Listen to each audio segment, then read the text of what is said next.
BMG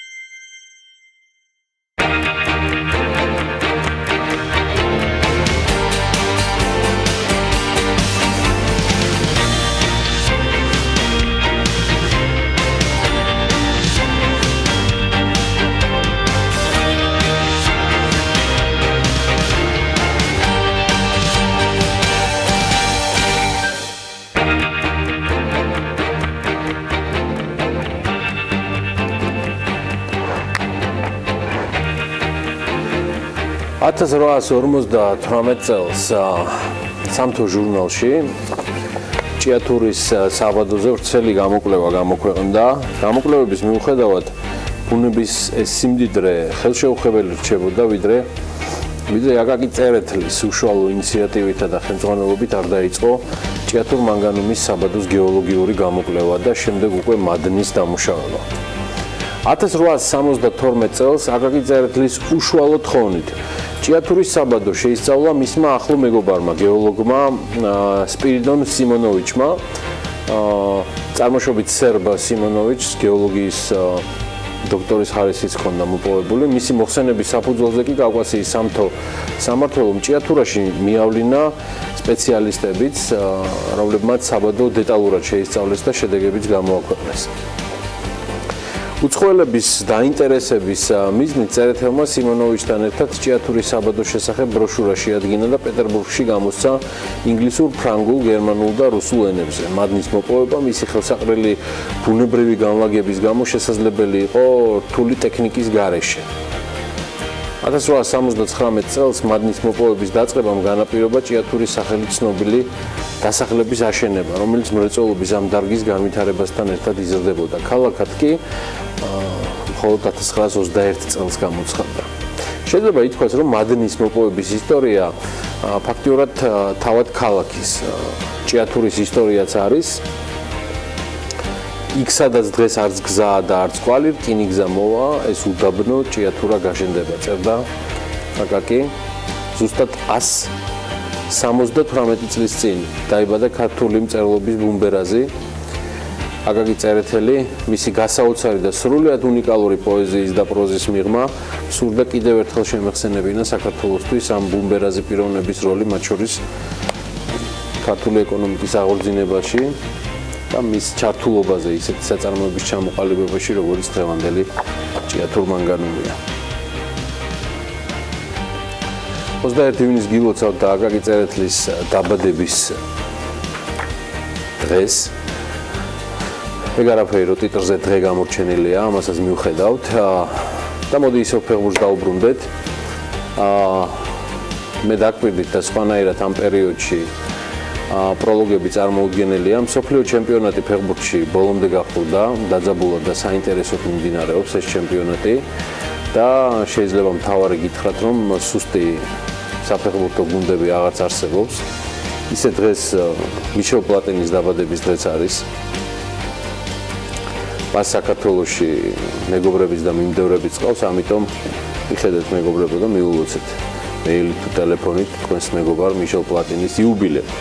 ისე სადაც გუნდია, იქ სუსტების ადგილი ნამდვილად არ არის და არც იქნება, თუმცა სამწუხაროდ გუნდურობას მოვისაკლისებთ საქართველოში, ეს ჩანს ყველაფერში, თუმცა BMG ამ ხრივას გამონაკლისია და ამიტომაც ვიქოქებით დილა ადრიან თქვენთვის.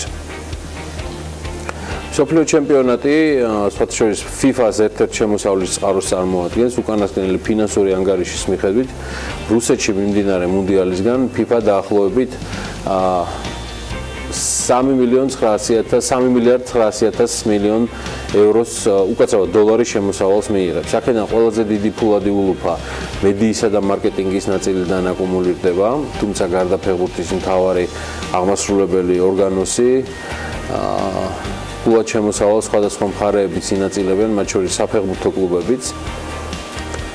დაინტერესებთ რა შუაშია სანაკრებო ასპარესთან კლუბი და როგორ იღებს შემოსავალს, აი ესეთია სქემა. FIFA საფეხბურთო კლუბების დღიურად 8530 დოლარს უხდის ყველა იმ ფეხბურთელზე, რომელიც მსოფლიო ჩემპიონატზე ასპარეზობს. გადახდის გრაფიკი ჩემპიონატის დაწყებამდე 2 კვირით ადრე ირთვება და იქამდე მოქმედებს, ვიდრე რომელიმე ქვეყანა ჩემპიონატს არ გამოეთიშება. გამოდის, რომ კლუბები საკუთარი ფეხბურთელების მუნდიალზე გაშვებით საკმაოდ მსუყეს სარგებელს ნაყოლობენ თუ კი მხოლოდ ჯგუფურ ეტაპზე გასამართ თამაშებში ჩათვლით, ანუ გარანტირებულ თანხას, რასაც გუნდები აუცილებლად მიიღებენ. მაშინ 10 ყველაზე შემოსავლიანი კლუბის ჩამონათვალი კი აი შემდეგნაირად გადანაწილდებოდა და გადანაწილდა მადრიდის რეალი. აქ არის საუბარი 3.963.000 დოლარზე, Manchester City 3.791.000 დოლარი, Chelsea 3.522.000, Barcelona 3.192.000, Paris Saint-Germain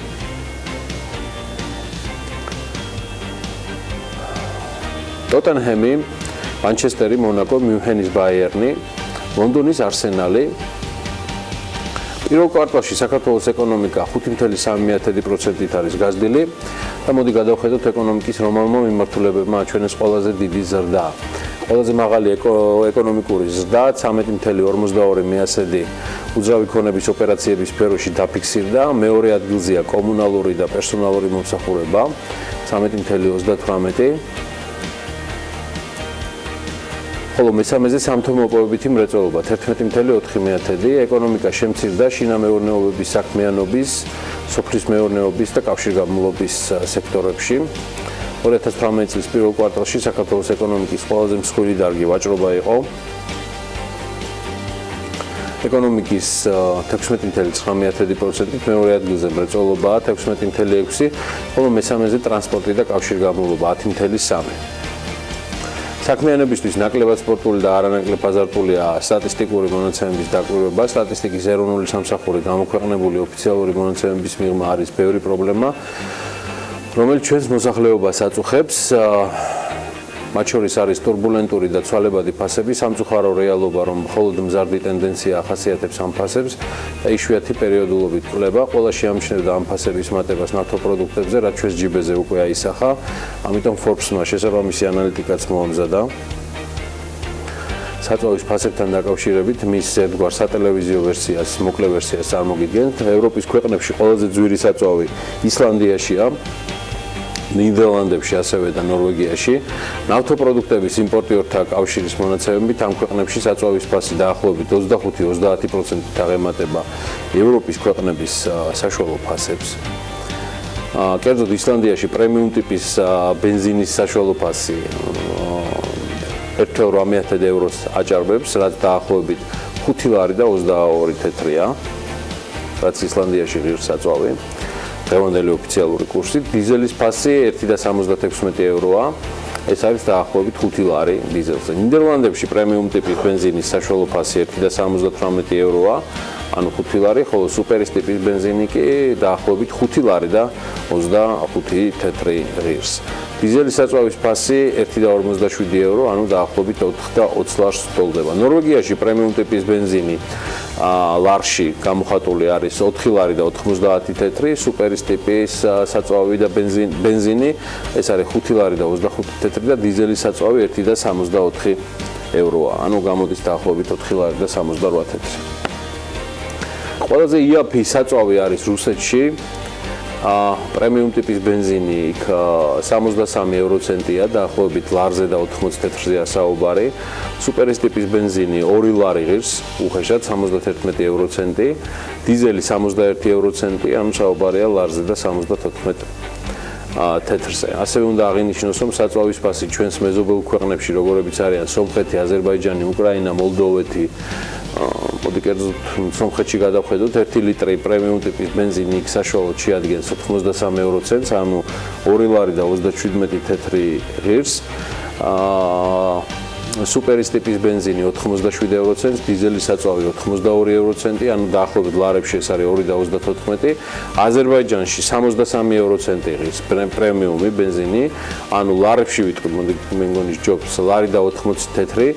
სუპერის ტიპის ბენზინი აზერბაიჯანში 2 ლარი და 17 თეთრი ღირს, დიზელის საწვავი კი და მისი ფასი დაახლოებით 86 თეთრია.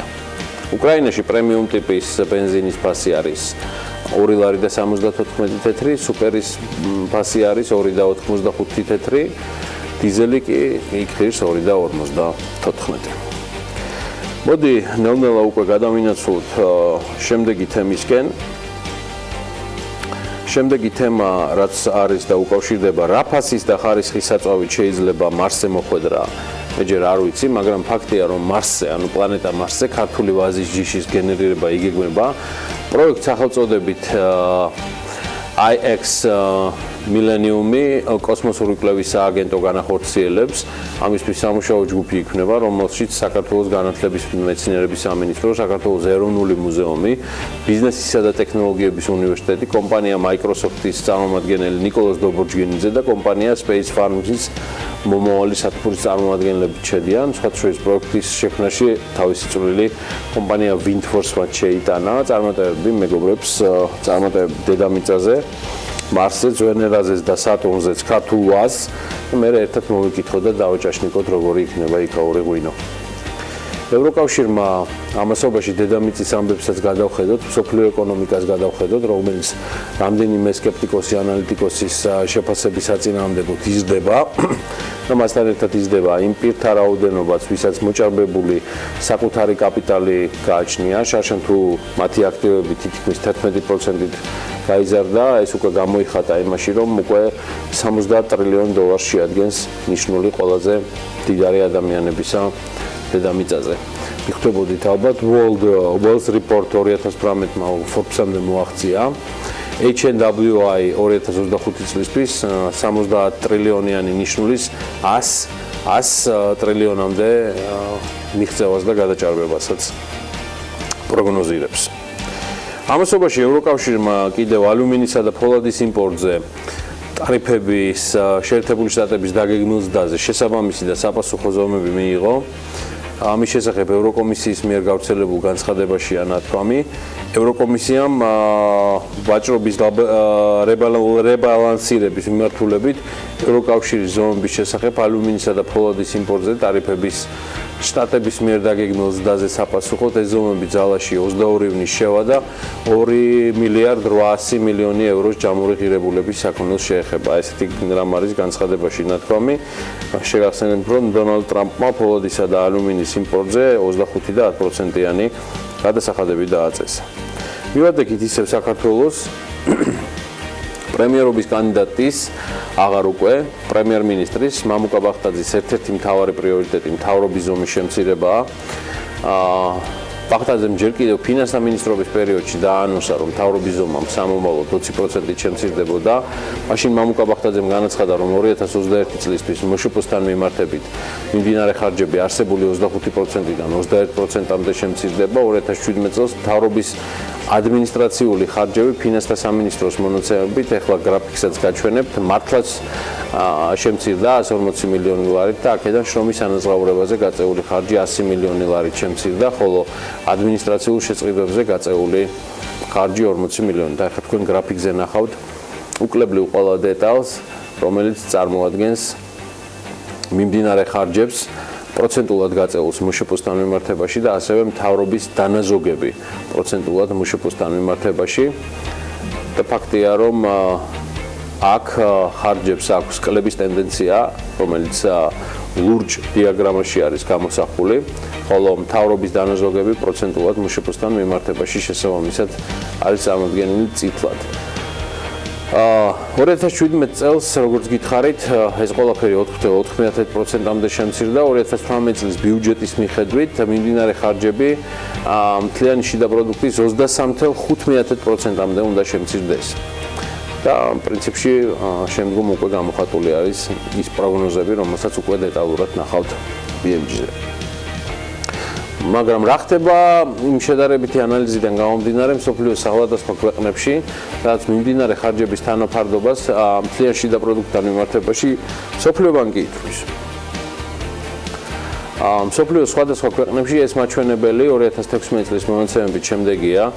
OECD-ის წევრი სახელმწიფოების საშუალო მაჩვენებელი 27.7%-ია, ევროპის და ცენტრალური აზიის რეგიონი 35.3%, უზბეკეთი 18.4%, აშშ 22.7%, გაერთიანებული სამეფო 37.3%, უკრაინა 33.9%, თურქეთი 32.7%, ესპანეთი 19.7%, რუსეთი თითქმის 31%, პოლონეთი 35%, მოლდოვა 31.9%, ლიეტუვა 9.9%, აი ლატვია კი 42.9%. ყირგიზეთს 28.1 აქვს, უგრეთს 53.9, გრაფიკზე ხედავთ, საბერძნეთი წარმოდგენილია 48.8%, საქართველო 25.8%. ჩეხეთი 32.9, სომხეთი 25.6. თუმცა აღსანიშნავია, რომ ბიუჯეტის მიმდინარე ხარჯები არც ერთ შემთხვევაში არ მოიცავს მხოლოდ ადმინისტრაციულ ხარჯებს.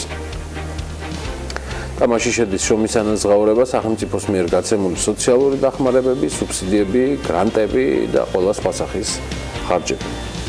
ანა ლაპიაშვილიც გვიერთდება, ქალბატონებო და ბატონებო, მე მას მივესალმები, დარწმუნებული ვარ, ანასაც თემის გაგრძელებიდან გამომდინარე, რაც ეხება ხარჯებს და მთავრობის ზომას, შესაბამისი ანალიტიკა აქვს დანონ დილმშვიდობის. დილმშვიდობის, გიორგი, მივესალმებით ჩვენს მაყურებელს. სხვადასხვა ქვეყნების მთავრობის ზომას Heritage Foundation-ის ეკონომიკური თავისუფლების ინდექსიც ითვლის და აფასებს და 2018 წლის რეიტინგში ეს კრიტერიუმი საქართველოსთვის იყო გაუარესებული. კერძოდ, მთავრობის ხარჯების ქვეკრიტერიუმში საქართველოს სარეიტინგო ქულა 100-დან 73 დაფიქსირდა.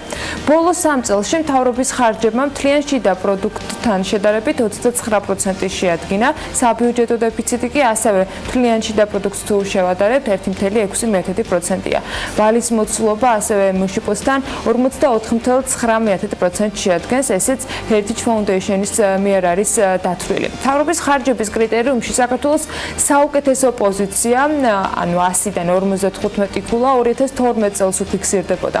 ყველაზე ცუდი შედეგი კი მაგალითად აქვს ბულგარეთს, რომელსაც 60 ქულა აქვს დაფიქსირებული ამ ნაწილში. აზერბაიჯანის შედეგი 59 ქულა, თურქეთის 68 და ხორვატიის შემთხვევაში 31 ქულა ფიქსირდება. თუმცა უკეთეს შედეგს აჩვენებს მაგალითად სომხეთი, რომელსაც აქვს 80 ქულა და ის უმეტესად თავისუფალი სტატუსს ინარჩუნებს.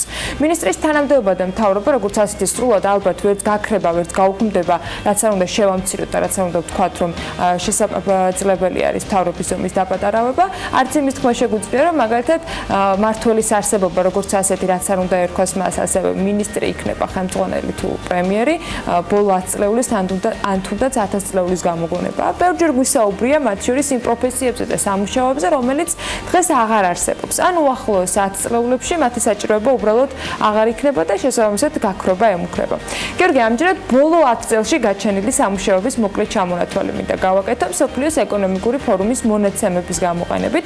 მიუხედავად იმისა, რომ 10 წლის არც ერთი არ ვართ, თუ მაინც და მაინც არ დავფიქრდებით და დაუკვირდებით, თითქოს არც უნდა გვახსოვდეს, რომ ზოგიერთი დღეს სანატრელი და საკმაოდ მაღალანაზღაურებადი ვაკანსია წლების წინ საერთოდ არ არსებობდა. აი ასე მაგალითად app developer-ი ამ საქმისათვის ადამიანი პირველად 2007 წელს Apple-ის მიერ iPhone-ის გამოშვებისას და Android-ის შემთხვევაში 2008 წელს გამოჩნდა. დღეს მსოფლიოში კი 6 მილიონი app developer-ია. სოციალური მედია 2000 წლიდან იღებს სათავეს და შესაბამისად სოციალური მედიის მენეჯერებზე მოთხოვნად სწორედ აქედან შეგვიძლია ჩვენც ავითვალოთ. Uber-ის მძღოლი თან გაიყოლეს პრინციპის მძღოლის მომსახურება 2009 წელს ფიქსირდება, არადა 2015 წლის მონაცემებით მხოლოდ ამერიკაში 327,000 Uber-ის მძღოლს ითვლიდნენ. უახლესი მონაცემები დამერწმუნეთ, რომ ბევრად მეტი უნდა იყოს. კიდევ ერთი საინტერესო საქმეა უპილოტო მანქანების ინჟინრობა. დამოუკიდებლად გადაადგილების უნარის მქონე მანქანებს სჭირდებათ ინჟინრები და ხელოვნური ინტელექტი, კომპიუტერის ღრუბლოვანი მცვლელი. დღეისთვის სხვათა შორის ამერიკული ბიზნესების ნახევარი სწორედ ღრუბლოვან სერვისს იყენებს და პირველად ის არადა 2006 წელს არის გამოყენებული. დიდი მოცულობის ინფორმაციის დამუშავების საჭიროებამ კი გააჩინა მონაცემების ანალიტიკოსის საქმე. გრადობის მენეჯერის საჭიროება მას შემდეგ გაჩნდა, რაც კომპანიებმა განახლებადი ენერგიების სადგურებზე დაიწყეს მუშაობა. კიდევ ძალიან საინტერესო საქმეა YouTube-ის შექმნის შემდეგ გამოჩენილი YouTube-ის კონტენტ მენეჯერობა. 1000 წლეულის თაობათა ექსპერტი კიდევ ერთი ახალი პროფესია და დრონის ოპერატორობაც სხვათა შორის ამ ჩამონათვალს შეგვიძლია მივაწეროთ. ზის ელემენტები, განახლებადი ენერგიები ან რაც შენახსენეს, სულ უფრო და უფრო იგიდებს ფეხს თანამედროვე მსოფლიოში ლიდერების ჩამონათვალში. აქ სხვათა შორის შეგვიძლია ავსტრალიელები გამოვყოთ, სადაც დაახლოებით 2 მილიონ სახლზე მეტზე მზის ელემენტები უკვე დამონტაჟებულია. გასული წლის განმავლობაში ყოველდღიურად დაახლოებით 10,000 ცალი ელემენტი მონტაჟდება. ეს ოდენობა საკმარისია იმდენი ენერგიის მისაღებად, რასაც ქვანახშირის გადამამუშავებელი ქარხნისგან იღებენ. მზის ელემენტებს 6-დან 10 წლამდე სჭირდება იმისთვის, რომ დანახარჯი ამოიღოს და თითო სახლი 94,000 ავსტრალიურ დოლარს გამოიმუშავებს. ჯამში თითო სახლი 25 წლის განმავლობაში. ყოველი თვიდან მოკლედ ერთ შემთხვევაში ელემენტები უკვე დამონტაჟებულია და უკვე შესაძლებელია მუდმივად ენერგიის მოწოდების უზრუნველყოფა. ავსტრალიაში 12 მილიარდი ევროა ინვესტირებული განახლებადი ენერგიაში, ელექტროენერგიის 17% გამომუშავებული განახლებადი ელექტროწყაროებით, 2020 წლისათვის ეს მაჩვენებელი 24%-ს მიაღწევს. ფილიპინებზე 50-ზე მეტი მზის და ქარის სადგურია დაპროექტებული, რამაც 6000 ახალი სამუშაო ადგილი შექმნა. შეგვიძლია ისიც აღნიშნოთ, რომ გარემოზე ზრუნვა და შესაბამისად განახლებადი წყაროებისგან მიღებული ელექტროენერგია კიდევ ერთი მიმართულებაა, რომელსაც თანამედროვე მსოფლიო ფეხს უწყობს. ამ ნაწილში კიდევ უფრო მცირე წვრილი შეტანა შეიძლება, მაგალითად ველოსიპედები და ამაზე ბევრჯერ გვისაუბრია, რომ ამსტერდამი ნომერ პირველი ქალაქია და სადაც ყველაზე მეტი ადამიანი გადაადგილდება ველოტრანსპორტით და ეს მე მგონი ჩვენს მაყურებელს კარგად ახსოვს. ამჯერად ნიდერლანდების კიდევ ერთ ნოვაციაზე უნდა მოვყვდეთ, ან ძალიან მოკლედ პირველი მიწისქვეშა ველოპარკინგი გააკეთეს და საკმაოდ დიდი. ველოსიპედის პარკინგის ინფრასტრუქტურა ურეხტის სადგურის ქვეშ არის მოწყობილი. გაჩერებაზე მისული ველომძღოლები კი ტრანსპორტის პარკირებისათვის მუდმივად აქამდე კონკურენციაში იყვნენ, ვინ დაასწრებდა და ვინ დააყენებდა საკუთარ ველოსიპედს. ახლა უკვე 6000 ადგილია მათთვის საგანგებოდ მოწყობილი და ამისთვის 3 სართულიანი პარკინგი აშენდა. შემდეგი წლისათვის მოცულობა 12500 ველოსიპედს დაიდევს. მოკლედ ველოსიპედით მოსარგებლე სადგომის გამოყენება 24 საათის განმავლობაში კვირაში 7 დღე შეუძლიათ და თუ კი მხოლოდ 24 საათით გამოიყენებენ ამ პარკინგს, მაშინ პარკირება ყველასათვის უფასოა. ველოსიპედებით ყოველდღიურად მოსარგებლეთა რაოდენობა საქართველოში ჯამში იმდენი რამდენიც პარკინგზე ეტევა ჯერ ნამდვილად არ არის, თუმცა იდეა სუპერ მშვენიერია, ვინც ჯანსაღი ტრანსპორტის გამოყენება ჩვენთანაც მალე გაიზარდოს. ბოლო დროს ხშირად და ბევრს საუბრობთ გარემოს დაბინძურებაზე, საცობებზე, ავტომობილების ბოლქვის მომწამლელობაზე და პრობლემებზე, რომელიც ამ მიმართულებით ყველას გვაწუხებს. ბევრს საუბრობთ და გამოსავლის გზებსაც ჩვენი თვეებს ახავთ. ზოგჯერ გაურკვეველი ადრესატით მოუწოდებთ ყველას, გარდა საკუთარი თავისა შეამცირონ გარემოს დაბინძურება. მოგწონს ევროპული ქალაქები ველოტრანსპორტით და გარემო, სადაც ჩავბოლში არ ვიხრჩობით. აი ესეთ საუბრებს ყველგან შეხვდებით ტრანსპორტში, ქუჩაში, სამეგობრო წრეში, სატელევიზიო ეთერებში, მათ შორის ჩვენთანაც ამ სტუდიაში, როცა არამედ ბევრს ვჯელობთ უკეთესი გარემოს საჭიროებაზე და შესაძლებლობაზე. ლაპარაკი არ ვიგიჭირთ საქმით. ქცევა კი, აი ეს ნამდვილად სიმართლეა, ხშირად ისე ნამდვილად არ გამოუდის. ეს ეტაპი სხვათა შორის წარმატებით ტერაბანკმა ერთი ნაბიჯით გადალახა და ველოსიპედისა და ჯანსაღი ცხოვრების წესის მოყვარულებს 12 ივნისიდან 15 აგვისტომდე ველოსიპედით სარგებლობას ბანკის არსებული თუ ახალი მომხმარებლები ნებისმიერ დროს სრულად უფასოდ შეძლებენ. დღეს მათი მასპინძლები ვიქნებით, თუმცა სრულად სხვა თემაზე. დავგეგმეთ საუბარი. აი კიდევ ვინ შემოგვიერთდება საქმიანი დილის ეთერში, ვნახოთ ვიდეო ანონსი. 21 ივნისს დილას საქმიანად იწყებენ ვანა გოგლიძე და ეკა გიგაური. გვესტუმრება თამარ ჩიკოგიძე და თათია სადრაძე. მასპინძლობთ აკაკი სანიკიძეს, ზაზა აბაშიძეს და ეგნატე შამუგიას. ლიკა ქარდავა სტუმარი ლიკა გოდერძიშვილი იქნება. დილა საქმიანია TV პირველზე.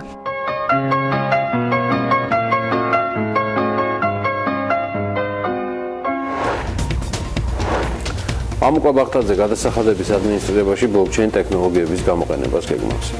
საქართველოს ავიაციო რალს უმასპინძლებს, აი გუდაურის მიწათსარგებლობის გეგმაგი კანადურმა ეკო-საინმა დაამუშავა. ეს გუდაურია. სოფლიო მილიონერების, მილიარდერების უпростоრად საერთო ქონება 2017 წლის განმავლობაში 10.6%-ით გაიზარდა და 70 ტრილიონს გადააჭარბა. World Wealth Report 2018 დაანონსებული დასაწყისში გასაოცარი პროლოგისა. გასულ წელს შეძლებული ადამიანების რიცხვი არის 1.6 მილიონით გაზრდილი. ანუ 1.600.000-ით გაიზარდა ჯამში მათი რაოდენობა და მათი 3/4 ჩრდილოეთ ამერიკაზე და აზია წყნარი ოკეანის რეგიონზე მოდის. ორგანიზაციის კვლევის მიხედვით იმ ადამიანების რიცხვი, რომლის ქონებაც 1 მილიონ ამერიკულ დოლარს აღემატება, ჩრდილოეთ ამერიკაში არის განსაკუთრებით გაზრდილი, შემდგომ უკვე ევროპაში, აზია წყნარის ოკეანის რეგიონში და ახლო აღმოსავლეთში. ლათინურ ამერიკაში ისინი 600,000-ზე მეტი არიან, აფრიკაში 170,000-ზე მეტი, შეერთებულ შტატებში, გერმანიაში, ჩინეთში და იაპონიაში 2017 წლის ბოლოსთვის მსოფლიო მილიონერების 61%-ზე მეტი ცხოვრობს. მილიონერების ქონება გასული წლის განმავლობაში მსოფლიოს ყველა რეგიონში არის გაზრდილი. მაქსიმალური ზრდა დაფიქსირდა ასია წყნარი ოკეანის რეგიონში 14.8% და ჩრდილოეთ ამერიკაში 10.3%. გიორგი, აზიელი მდიდრების ქონება შეფასებულია ჯამში 21 ტრილიონ 590 მილიარდ დოლარად, ჩრდილოეთ ამერიკელების 19 ტრილიონ 790 მილიარდ დოლარად და ევროპელების 15 ტრილიონ 850 მილიარდ დოლარად. მსოფლიო მილიონერების ქონების მესამედი აქციებში ინახება ცოტა ნაკლები 27.2% ფულოდ სახსრებში და ოძრავ ქონებაში მოდის მათი ნაწილის 16.8%. ორგანიზაციის პროგნოზის მიხედვით მდიდარი ადამიანების შემოსავლები უკვე 2025 წლისათვის 100 ტრილიონ დოლარს მიაღწევს. ეს კი სამჯერ მეტია ვიდრე მაგალითად 2006 წლის მონაცემები. World Health Report-ის მსოფლიოს 71 ქვეყნის მონაცემების მიხედვით არის შედგენილი, რომელთა წილი მსოფლიოს შემოსავლებში არის 98%. აი ამ მსოფლიო მიმოხილვის შემდეგ კი უკვე საქართველოს ბიზნეს სიახლეებზე უნდა გადმოვინაცვლოთ და სულ რამდენიმე წამში ვართ ეთერში.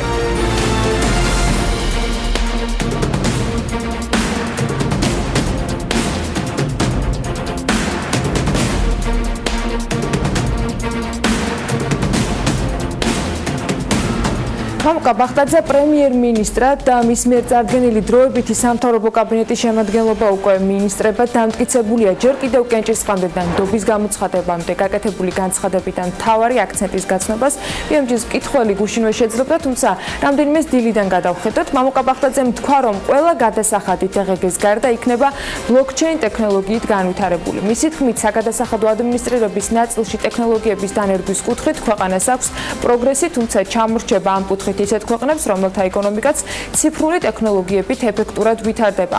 მისივე თქმით, საქართველოს უნდა აიღოს ორიენტირი ესტონეთზე, რომელმაც ციფრული რევოლუცია მოახდინა. პრემიერ-მინისტრობის ჯერ კიდევ კანდიდატის სტატუსის მქონე ბახტაძე მომავალ წელს საპილოტო პროექტის პრეზენტაციაც დაანონსა.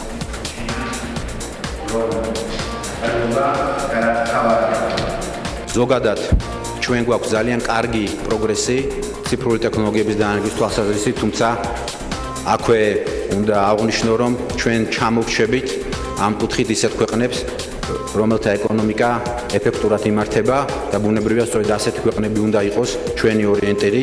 ამ შემთხვევაში ჩვენ უნდა ავიღოთ ორიენტირად სწორედ პატარა და მოქნილი ქვეყნები, რომლებმაც შეძლეს და მოახდინეს ციფრული რევოლუცია. აქ შეგვიძლია ესტონეთის მაგალითი მოვიყვანოთ, ფინეთის და ასევე სხვების.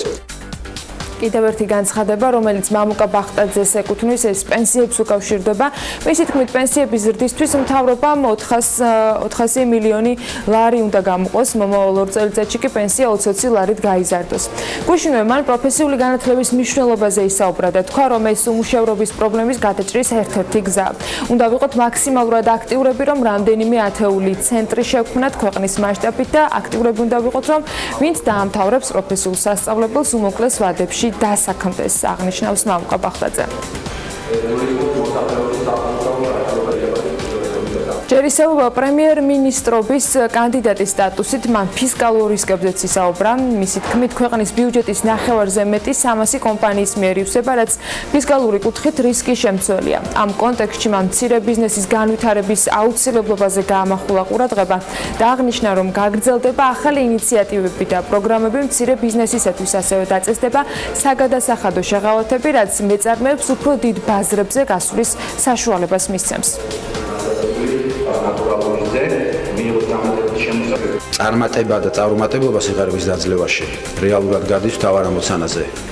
ეს არის მცირე და საშუალო მეწარმეობის ხარდაჭერა. თითეული ჩვენი ინიციატივა, რომელიც წაახარისებს მცირე მეწარმეობას, რომელიც გაზრდის მცირე მეწარმეობის წილს კლიან შიდა პროდუქტში, ეს იქნება ყველაზე ადეკვატური პასუხი იმისთვის, რომ ჩვენ სიღარიბე დავამარცხოთ. მე მინდა ყველას შეგახსენოთ, რომ სამწუხაროდ გვაქვს ძალიან დაბალი მაჩვენებელი მთლიან შიდა პროდუქტში მცირე ბიზნესის.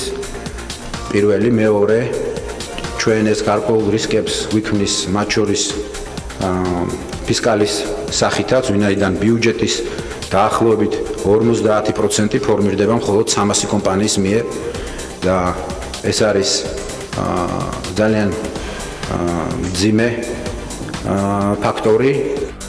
საქართველოს გარემოს დაცვის და სოფლის მეურნეობის სამინისტროს მექანიზატორმა ტექნიკის გასხვისება დაიწყო. განსხვავებული ტექნიკა მოიცავს 300 ერთეულ ტრაქტორს და 1000 ერთეულამდე მისაბმელს, რომლებიც ეტაპობრივად გაიყიდება ელექტრონული აუქციონის მეშვეობით.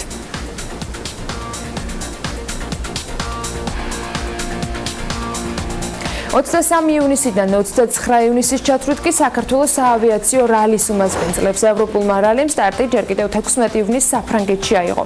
დადგენილი განრიგით სლოვენიის, ხორვატიის, სერბეთის, ბულგარეთის და თურქეთის საჰაერო სივრცეში ფრენის შემდეგ 23 ივნისს 18 ერთეული მცირე ზომის საჰაერო ხომალდი ბათუმის საერთაშორისო აეროპორტში დაეშვება.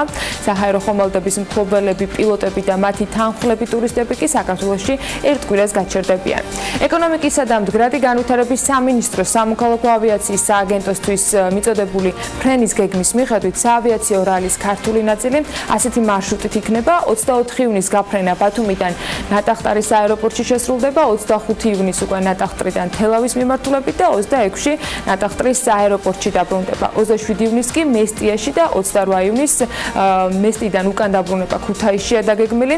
ასევე 29 ივნისს საჰაერო ხომალდები უკვე საქართველოს საჰაერო სივრცეს დატოვებენ და ქუთაისის საერთაშორისო აეროპორტიდან ისინი სამსუნის მიმართულებით გაემგზავრებიან.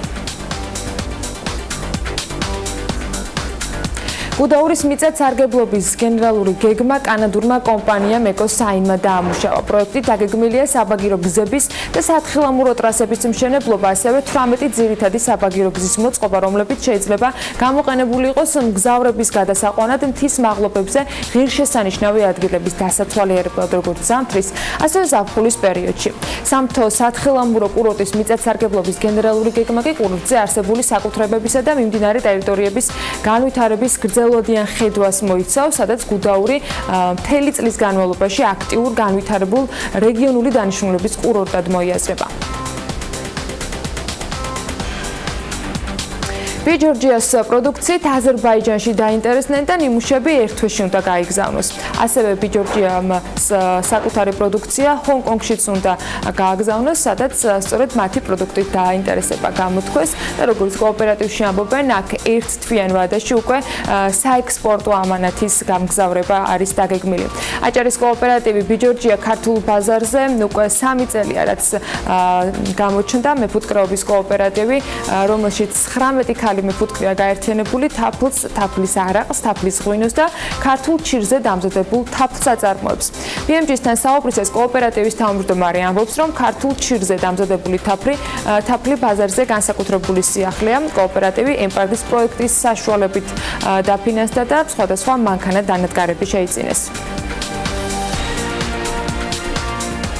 ისრაელიდან ინვესტიციით ქარელის რაიონში სოფელ ქვენატკოცაში საქართველოში პირველი ხილის გაყინვის საწარმო გაიხსნა. საწარმო წელიწადში 4000 ტონა ქართულ ხილს დაამუშავებს და ექსპორტზე ევროპისა და ისრაელის ბაზრებზე გაიტანენ. საწარმოში $2 მილიონი ინვესტიციაა ჩადებული. ინვესტორმა 130 სამუშაო ადგილი შექმნა, ხელფასები კი დაახლოებით მათივე ინფორმაციით 400-დან 1000 ლარამდე იქნება დასაქმებულთათვის.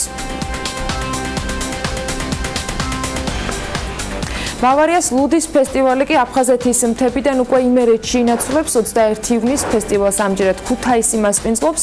ქართული ლუდის კომპანიაში ამასთან დაკავშირებით ამბობენ, რომ ფესტივალი საკმაოდ მასშტაბური იქნება და იქ მისულ საზოგადოებას ძალიან ბევრი სიურპრიზი ელოდება, სადაც სხვადასხვა პრიზებთან ერთად ბავარიას სამშობლოში მოგზაურობის სრული პაკეტიც გათამაშდება. ბავარიას ლუდის ფესტივალმა სტარტი სოფელ რუხიდან აიღო, სადაც 16 ივნისს უამრავმა ადამიანმა მოიყარა თავი. გარდა სასიამოვნო და მხიარული ატმოსფეროსი, მათ როგორც თავად კომპანიის წარმომადგენლები ამბობენ, ჰქონდათ საშუალება, რომ ძალიან ბევრი მნიშვნელოვანი პრიზი მოეკოთ და რა თქმა უნდა დაიგემოვნებინათ ლუდი. პირველი სუპერ პრიზის მფლობელებიც უკვე ცნობილია, ისინი აბაშაში მცხოვრები დავით განხუკიძე არიან და ამსტერდამში მოგზაურობის შესაძლებლობა იქნება. დანარჩენ 9 გამარჯვებულთან ერთად კი ბავარიას ჰოლანდიაში მგზავრობის უზრუნველყოფა მოუწევს.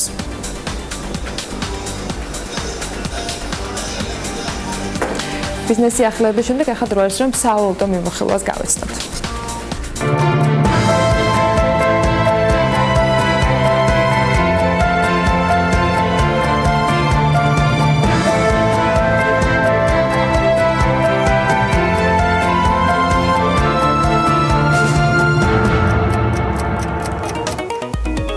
დოლარი გამყარდა 2 ლარი და 45 ნიშნულზეა ისევ ევროც 2 ლარი და 84 თეთრი ღირს, ლირა 51 თეთრი.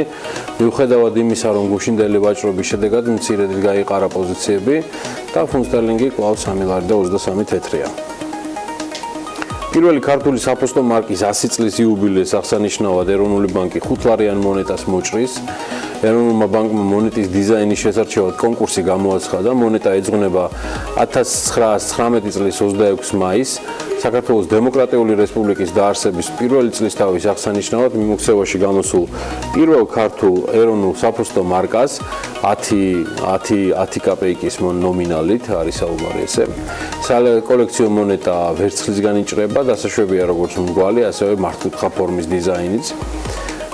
ესეთი ამბები აქვს ეროვნულ ბანკს. ამინდის პროგნოზი ვნახოთ და შემდგომ უკვე დავიდეთ პროლოგის ეპილოგისკენ.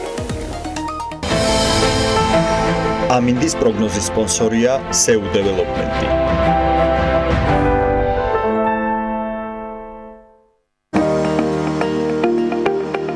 ამინდის პროგნოზის სპონსორია სადაზღვევო კომპანია უნისონი. თავისუფალი დაზღვევა თქვენი სიმშვიდისათვის. გარემოს ეროვნული სააგენტოს ინფორმაციით ამინდი საქართველოში დღეს ამიერკავკასიის ჩრდილოეთიდან მოქმედი ცივი და სამხრეთიდან გავრცელებული თბილი ჰაერის მასების ურთიერთქმედებით იქნება განპირობებული. მოსალოდნელია დრო გამოშვებით ღრუბლენების მომატება. დღის მეორე ნახევრიდან ზოგან იქნება ხანმოკლე წვიმა და ელჭექი და აღმოსავლეთ საქართველოს შესაძლოა იყოს სიტყვაც. ცვალებადი მიმართულების ქარი იქროლებს, როგორც სააგენტოდან გვატყობინებენ. სოხუმში 30 გრადუსი იქნება და უმეტესად უნალექოდ ჩაევლის დღე, ისევე როგორც ბათუმში და 29 გრადუს ველოდებით მაქსიმალურ ტემპერატურას. ხობულეთშიც ანალოგიურად 29 გრადუსი იქნება და ფოთში 30 გრადუსი. ქუთაისში 32 გრადუსია ნავარაუდევი, ზუგდიდშიც 32 გრადუსი დაფიქსირდება, ოზურგეთში 30. ონში დღის მეორე ნახევრიდან იწვიმებს და აქ 29 გრადუსია მაქსიმალური ტემპერატურა მოსალოდნელი, გორში 32 და აქაც საღამოს მცირე წვიმას ველოდებით, ცხინვალში 31 გრადუსი იქნება და უმეტესად უნალექოდ ჩაევლის დღე. მარნეულში საღამოს იწვიმებს და 32 გრადუსია ნავარაუდევი, რუსთავში ანალოგიურად წვიმას და 33 გრადუსს ვარაუდობენ. ახალციხეში დღის მეორე ნახევრიდან ასევე წვიმა იქნება ელჭექით და 29 გრადუსი მაქსიმალური ტემპერატურა. ორჯერში უმეტესად უნალექო დღეა მოსალოდნელი და 30 გრადუსი. ბაკურიანში ასევე დღის მეორე ნახევარში იწვიმებს და 22 გრადუსი დაფიქსირდება. ახალქალაქში კი უნალექო ჩაევლის დღე, თუმცა აქაც 22 გრადუსია მაქსიმალური ტემპერატურა მაჩვენებელი. სტეფანწმიდაში ჰაერი მხოლოდ 18 გრადუსამდე თბება და დღის მეორე ნახევარში ხანმოკლე წვიმას ველოდებით. თელავში 32 გრადუსი იქნება. დედაქალაქს რაც შეეხება, დრო გამოშვებით ღრუბლენება მოიმატებს, შესაძლოა იყოს ხანმოკლე წვიმაც დღის მეორე ნახევარში. ქარიც იქროლებს ცვალებადი მიმართულებით და მაქსიმალური ტემპერატურა იქნება 30 გრადუსი. მადლობა ანას, გავიდით რეკლამაზე. ახლობით 8-9 წუთში ჩვენ გავაგრძელებთ საქმიანი დილას. 21 ივნისს დილას საქმიანად იწყებენ ვანო გოგლიძე და ეკა გიგაური. გვესტუმრება თამარ ჩიკოგიძე და თათია სადრაძე. მას პინძლობთ აკაკი სანიკიძეს, ზაზა აბაშიძეს და ეგნატე შამუგიას. ლიკა ქარდავა სტუმარი ლიკა გოდერძიშვილი იქნება. დილა საქმიანია TV პირველზე.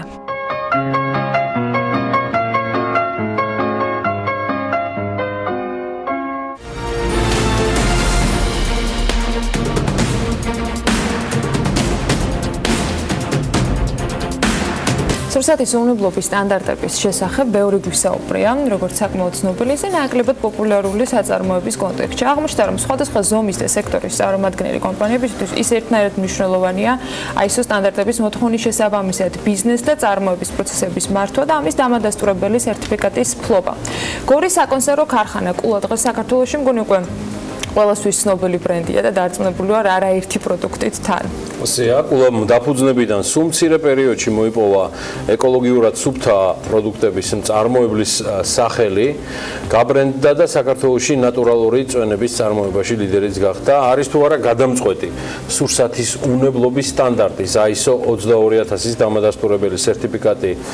არის თუ არა გარანტია იმისა, რომ კულას მიერ წარმოებული პროდუქციის ხარისხი და სანდოობა ეჭვის ქვეშ არ დგება. აი ამ კითხვით დავიწყებთ საუბარს ჩვენ სტუმართან, მასთან ბევრი გვაქვს სასაუბრო. ჩვენი სტუმარია ვანო გოგლიძე, კულას დამფუძნებელი და მართველი პარტნიორი ბატონო დილაშიდოვის. მოგესალმებით. ხარია რომ ხარ ჩვენთან ერთად. რა პროცედურებია, რა არის ISO 22000? ბიზნესისთვის, რას ნიშნავს, რომ კოლეგებს, ადამიანებს, ვინც ახლა ძირითადად საქმიანები გვისმენენ, რომ აუხსნათ რამ მოუტანა კულას ამ სერტიფიკატის მიღება. აღნიშნული სერტიფიკატი უკვე რამდენიმე წელია მივიღეთ ჩვენ გერმანული კომპანიიდან. მანამდე რა თქმა უნდა იყო დიდი შრომა. ქონდა 9001 ხაზთან ერთად, შემდეგ რაღაც ეტაპზე დავიწყეთ მომზადება 22000-ზე გადავსულიყო. რატომ გადაწყვიტეთ და რატომ დაგჭირდათ? აი ეს მიზეზები იყო რამე, თქვათ, მოთხოვნები, წინაპირობები, როდესაც პროდუქციის გავრცელება ხდებოდა და დღეს რა პრობლემებს რისი საშუია 22 აი ეს 22000? პირველ რიგში აი ეს 22000 არის შენი კომპანიის წინსვლის საშვი.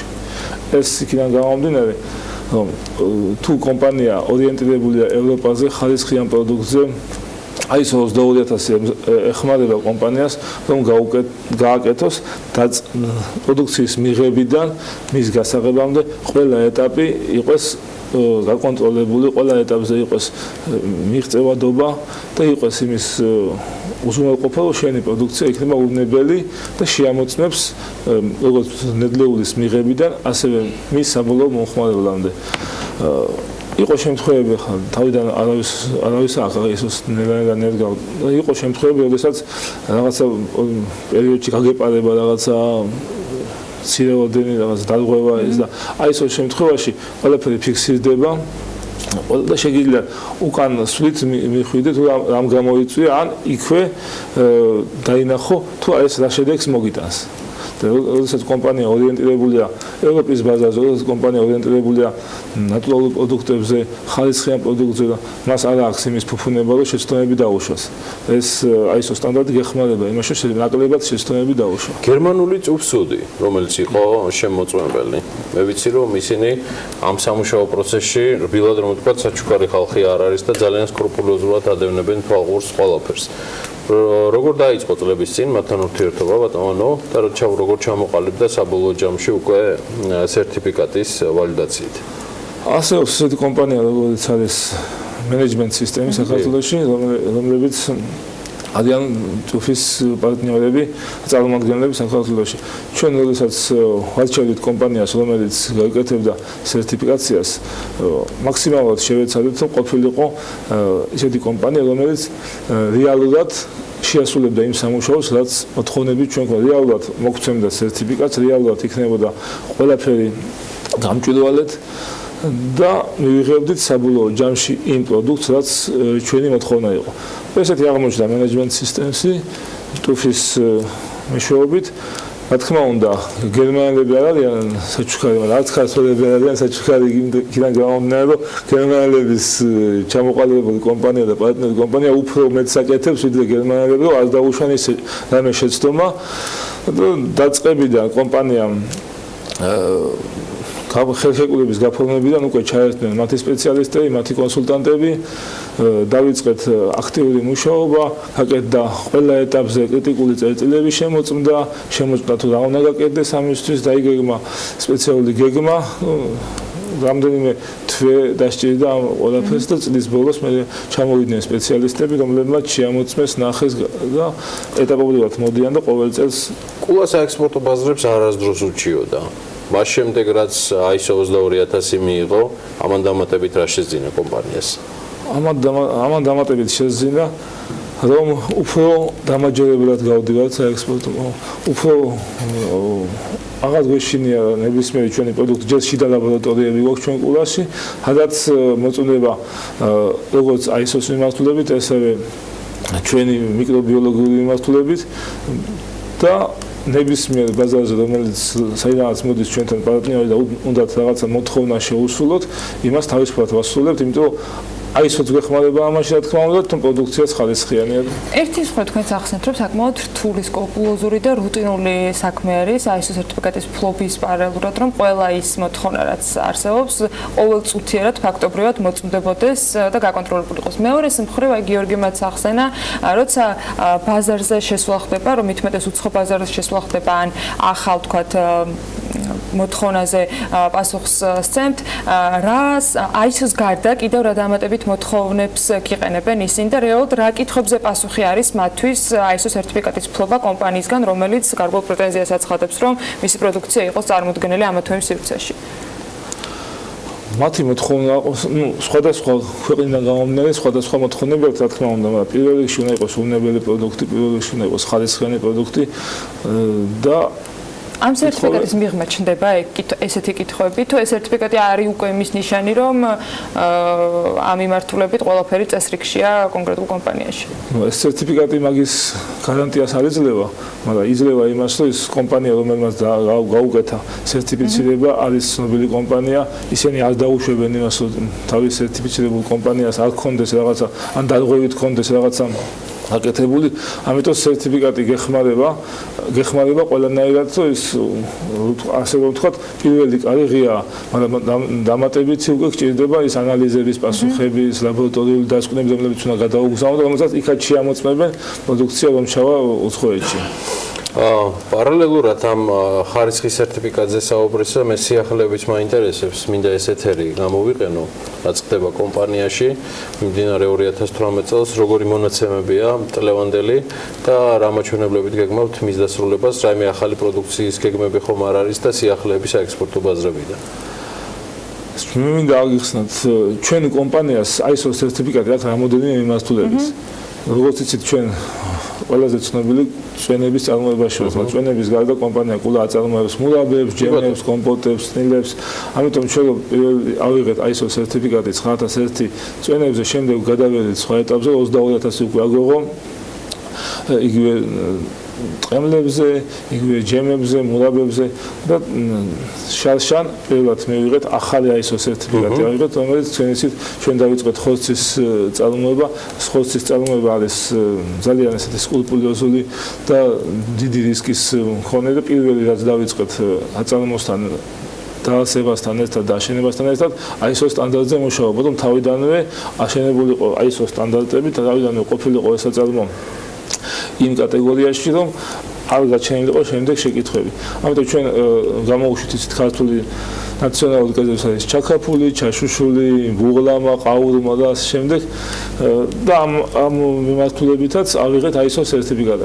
ჩვენ ხორცის პროდუქტებსაც აქვს არა მარტო სულსათის უმრავლობის სერტიფიკატი, რომელიც საქართველოს შეამოწმა, არამედ ISO სერტიფიკატის სიახლეებსაც შეეხება წლის ბოლომდე გეგმავთ ახალციხეში ახალი საწარმოოს გაშვებას, რომელიც გამოუშვებს ბიოწვენებს. ჩვენ ორიენტაცია ავიღეთ, ევროპაში ძალიან მოთხოვნადია ამჟამად ორგანული და ბიოწვენები და ახალციხეში, იცით ალბათ, რომ ახალციხე ეკოლოგიურად ყველაზე სუფთა რეგიონია საქართველოში, იქ უმეტესად ხეხილი არ იწამლება და ახალციხეში გვექნება პირველი ბიოსაწარმო, რომელიც გამოუშვებს ბიოწვენებს და თქვენ დაანონსეთ ეს წინასწორობისას დღეს რა ეტაპზეა საწარმოს მშენებლობა ასეთ დეტალებზე როგორც ვიძახით სექტემბერში უკვე პირველ ხილს მიიღებს ჩვენი რეგიონით სექტემბერში ოქტომბრის დასაწყისში უკვე ხილს მიიღებს და დავიწყებთ გადამუშავებას. ამის გარდა კომპანია კულას აქვს კიდევ ერთი ახალი სიახლე, ჩვენ ვიწყებთ ჩირის მშრალი ჩირის უფრო ზუსტად რომ ვთქვათ, მშრალი მურაბების გამოშვებას ვიწყებთ ჩურჩხელების გამოშვებას, ეს უკვე ამ თვის ბოლოს უკვე ბაზარზე იქნება საქართველოს ბაზარზე და მის სახელწოდება იქნება ქართული ნაციონალური კანფეტი, ჩურჩხელა. კულას ჩურჩხელა. თქვენ ანონსებით ბაღების გაფართოებასაც და ანუ თქვენი პროდუქტის მიღების შესაძლებლობის გაზრდასაც. ამ ნაწილში წელს მოსავლის რაოდენობა რამდენად გაიზრდება და რამდენი პროცენტით იქნება უკვე თქვენივე მოსავალი გადამუშავებული კულას საწარმოებში? წელს ისედაც კარგი მოსავალი აქვს, ლიანად საქართველოში არ ყოფილა დიდი ყინვები, ამიტომ ხილის კაი მოსავალიც მივიღეთ, უკვე ეს იყო ტყემალი, ბალი, კაკალი, ეს ყველა ხილი უხვად იყო და არ ვენდოდით ჩვენი ბაღების რა თქმა უნდა გავაშენეთ, მაგრამ ბაღის გაშენებას ისეთ პერიოდი სჭირდება 3 წელი. წელს უკვე მოგცა ნიშნები ჩვენმა ალუბლებმა, მოგცა ნიშნები ჩვენმა ტყემლებმა, იგივე თეთრმობალმა, ბრძოლოს უკვე ჩვენი ბაღებიდან ვიღებთ. ამიტომ დაახლოებით 2 წელი დაგჭირდება რომ ჩვენი ბაღები რაც გავაშენეთ შარშანწილ შევიდეს მოსხმის სტადიაში და წელსაც გავაშენეთ ჩვენ ცალკე გავაშენეთ და შემოდგომაზეც ვაპირებთ რომ გავაშენოთ კიდევ ტყემალი დამატებით იქიდან გამომდინარე რომ ტყემალზე დიდი მოთხოვნაა როგორც საქართველოში ასევე საექსპორტო და ტყემლის ბაღებს არავინ აშენებს არის ტყეში და ჩვენი ბაღებს სერტიფიკაცია გავუკეთეთ როგორც ბიობაღები, ამიტომ ასევე ჩართულები არიან უცხოელები, ამოწმებენ ამას, გვაძლევენ რეკომენდაციებს, რომ იქ მოყვანილი პროდუქცია უკვე იყოს ბიოპროდუქტი. კარგი, ბოლო კითხვა. ერთ-ერთი უმსხვილესი ექსპორტიორი ხართ მიმართულებაში აღიარებული ლიდერი და ბრენდი. რას ურჩევთ ახალ მთავრობას? არის თუ არა მეწარმე ვანო გოგლიძისგან კონკრეტული რეკომენდაციები, რომელიც დარგის მიმართულების წასახალისებლად იქნებოდა მნიშვნელოვანი გასათვალისწინებლად მამუკა ბახტაძის მომავალი კაბინეტისთვის ჩვენ ჯერჯერობით მაინც დროებითი მთავრობა ყავს შემდეგი 2-3 კვირის განმავლობაში, მაგრამ მნიშვნელოვანია ბიზნესის ხმა და თქვენი შეფასება პირადი ბატონო გიორგი კვირიკაშვილის საქმიანობასთან დაკავშირებით. რას ურჩევ ახალ მთავრობას, რასაც ურჩევდით ყოველთვის ყველა მთავრობას, ის რომ მეტი ყურადღება ბიზნესს, მეტი დახმარება ბიზნესს, საშუალო და მცირე ბიზნესს, რა თქმა უნდა, მეტი ხელშეწყობა ფერმერებს, რომ მათ მეტი გააშენონ. იქიდან გამომდინარე, საქართველოში ამჟამად კი ვართ სოფლის მეურნეობის ქვეყანა, მაგრამ ხილი მაინც არ არის ის რაოდენობა, რაც უნდა იყოს საქართველოში. რა ფორმით შეიძლება იყოს ეს დახმარება და რაში მდგომარეობს ეს? უნდა შეიქმნას დამატებითი კოოპერატივები, უნდა შეიქმნას ხელშეწყობა, უნდა დაუვიგდეთ საშუალო ფერმერებს ტრაქტორები ალბათ. იქიდან გამომდინარე, საქართველოში დიდი რაოდენობით მოდის ვაშლი, მანდარინი, უძენი, ატამი.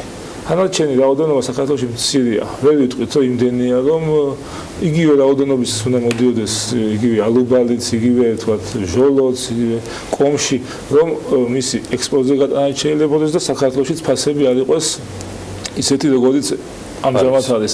მაღალია ახლა ის ფასები, როდესაც შენ ალუბალში 7 სიხდი და ევროპაში იგივე ალუბალი თქვათ იგივე ფერმერთან მიხვიდე 1 ევროც არ აღის, ამიტომ ეს ბაღები არის გასაშენებელი, ეს ბაღები არის და ხელშეწყობა რა თქმა უნდა დაზღვევა უნდა იყოს.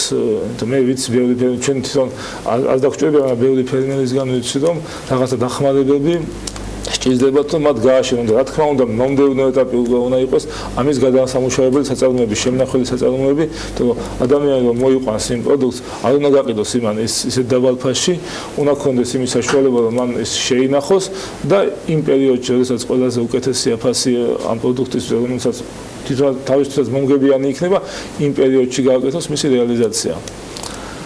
გასულ მთავრობას, რაც ბევრი ინიციატივა ჰქონდა, რომელიც ეს იყო იგივე აწარმოა საქართველოში და ენერგიამომავალი, სახელმწიფო პროგრამები, რომლებიც ეხმარებოდა და ანალოგიური პროგრამები უნდა გაგრძელდეს. მე შიდა ქართლის რეგიონში ვიძახი, მაგრამ ძალიან ბევრი ბაღები გაშენდა იმ პროგრამით, რომელსაც ჰქვია ენერგიამომავალი. და ამის შედეგებს ჩვენ 2-3 წელიწადში ვნახავთ. ეს მარტო ჩვენ გავაშენეთ ამ პროგრამით 50 ჰექტარზე მეტი და ჩვენნაირი და ჩვენზე დიდი ფერმერები, ჩვენ ხა საწარმოში დიდი ვართ, მაგრამ ფერმერები როგორც ფერმერები ვართ, პატარა კომპანია. ამიტომ ჩვენზე დიდები არიან 50-ები და 100-ები და 150-იც გააშენეს ხალხმა ამ პროგრამით და ალბათ 2-3 წელიწადში ისინიც მიიღებენ. ახლა უკვე საჭირო იქნება მათი უკვე დაბინავება ამ ხილისაც შესაბამის თავის აქტივობას მოითხოვს სამაცილო მოგნებებს. მადლობა ბატონო, საინტერესო საუბრისთვის. მადლობა ვანო გოგლიძეს, წარმატებები კულას დამფუძნებელი და მმართველი პარტნიორი ვანო გოგლიძე გსტუმრობდა პირდაპირ ეთერში ჩვენ რეკლამის შემდეგ დაგიბრუნდებით ბიზნესზე და ეკონომიკაზე სიახლეებით.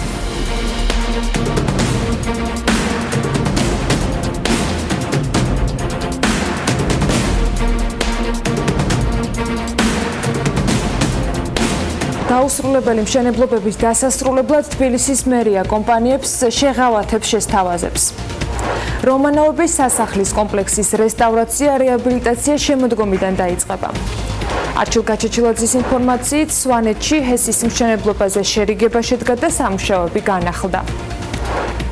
ბიზნესი ახლებებით ბრუნდებით საქმიანი დილის ეთერში დედაქალაქის მერია დაუსრულებელი მშენებლობების დასასრულებლად კომპანიებს შეღავათებს თავაზობს. მთავრობის სხდომაზე კახაკალაძემ თქვა, რომ მერია დაუსრულებელი მშენებლობების საკითხზე სამოქმედო გეგმას შეიმუშავებს და კომპანიებისათვის შეღავათებს განიხილავს, მათ შორის დღგ-ს გაუქმების ან ფართების კოეფიციენტების გაზრდის მიმართულებით. ვიცე-მერმა მედიასთან განმარტა, რომ დედაქალაქში 170-ზე მეტი დაუსრულებელი მშენებლობაა ამ დროისთვის.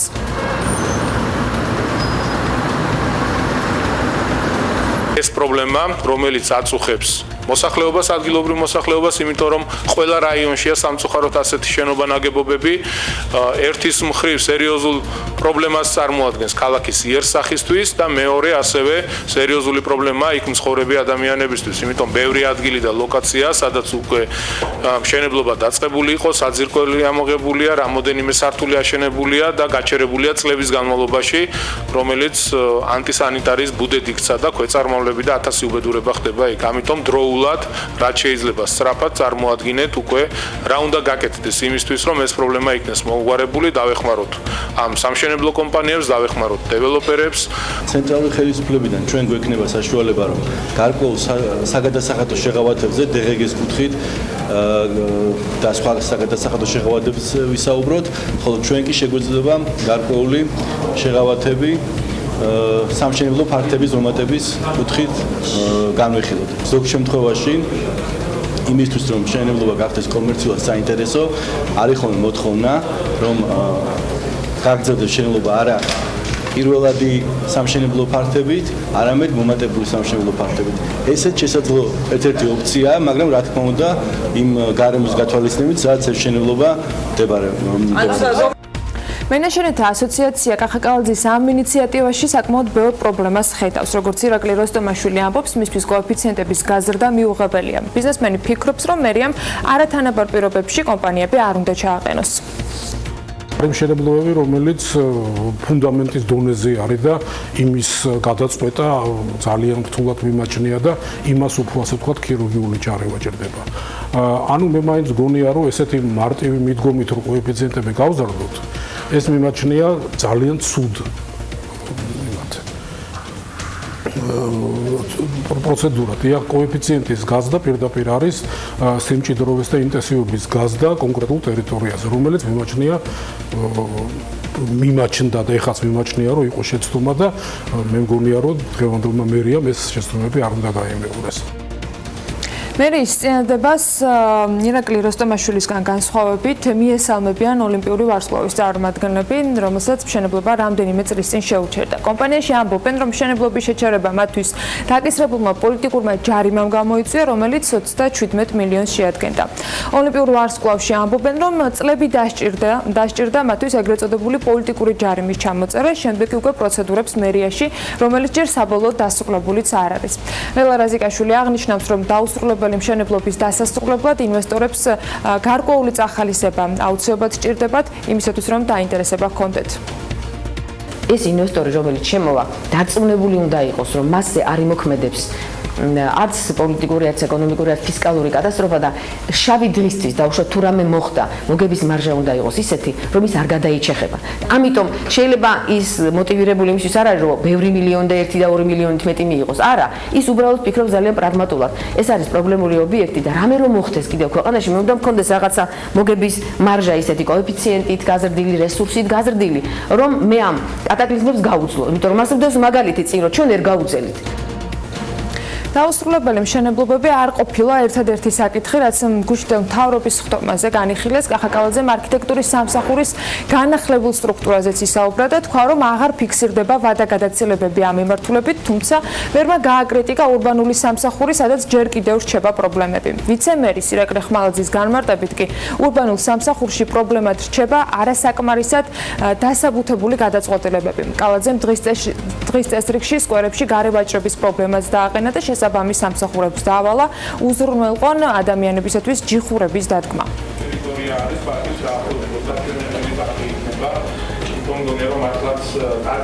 ლიკანის რომანოვების სასახლის კომპლექსის რესტავრაცია რეაბილიტაცია კი შემოდგომიდან დაიწყება. კომპლექს პროექტირების გეგმა საპარტნიორო ფონდის აღმასრულებელმა დირექტორმა, კულტურული მემკვიდრეობის დაცვის ეროვნულ სააგენტოსთან, არქიტექტორებთან და დარგის სპეციალისტებთან ერთად განიხილა. პროექტი გეგმის შემუშავებას პარკის ვიზიტორთა ცენტრის, ადმინისტრაციული შენობის, სასახლის, ორანჟერეის და ასევე სასტუმროსა და საკონფერენციო ბლოკის პროექტირებას გულისხმობს. პროექტირების დეტალებზე მუშაობა არქივებში დაცული მასალების მიხედვით და ისტორიულ დოკუმენტაციაზე დაყრდნობით მიმდინარეობს. საიმპერატორო სასახლის რესტავრაცია რეკონსტრუქციის საბოლოო კონცეფციას კი საპარტნიორო ფონდი უკვე მთავრობას შემოდგომაზე წარუდგენს.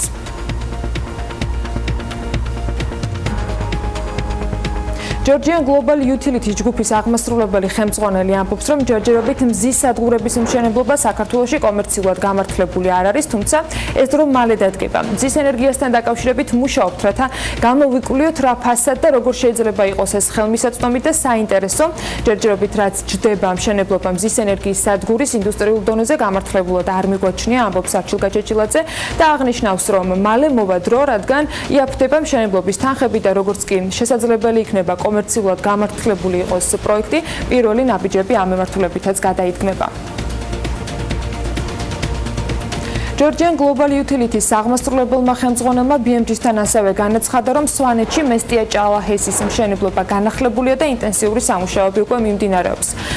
ის აღნიშნავს, რომ ასევე სვანეთის მოსახლეობასთან უკვე ჩატარდა ახსნა-განმარტებითი არაერთი შეხვედრა და ბევრ კითხვას გაეცა პასუხი, შესაბამისად მაქსიმალურად შეეცადნენ, რომ მათთვის სიკეთეები დაენახებინათ იმ ჰესის, რომელსაც აშენებენ. თავიდან მძაფრი იყო განწყობა, იმიტომ რომ არ ჰქონდათ ინფორმაცია ჰესთან დაკავშირებით და ყველაფერი გავაკეთეთ იმისთვის, რომ ეს ინფორმაცია სრულად მიგვეწოდებინა და შედეგმაც არ დააყოვნა. ფაქტობრივად ჩვენი შერიგება შედგა და სამუშაოები განახლდა, აღნიშნავს გაჭეჭილაძე. ესებიდან მეორად მსუბუქ თემაზე კულინარიაზე ვინაცვლებთ. კულინარიის ექსპერტები ყოველწლიურად მსოფლიოს საუკეთესო რესტორნებს ასახელებენ, რომლებიც შემდეგ უკვე ათასობით საერთაშორისო ჟურნალისტის თუ სარესტორნო ინდუსტრიის ლიდერთა ხმის მიცემის საფუძველზე ირჩევა. შესაბამისად 2018 წლის რესტორნებიციაც უკვე ცნობილია. ნინი ლონგურაშვილის სიუჟეტიდან გავიგოთ, ზაფხულში მსოფლიოს ქვეყნებში გაფანტული რესტორნებიდან რომელია საუკეთესო.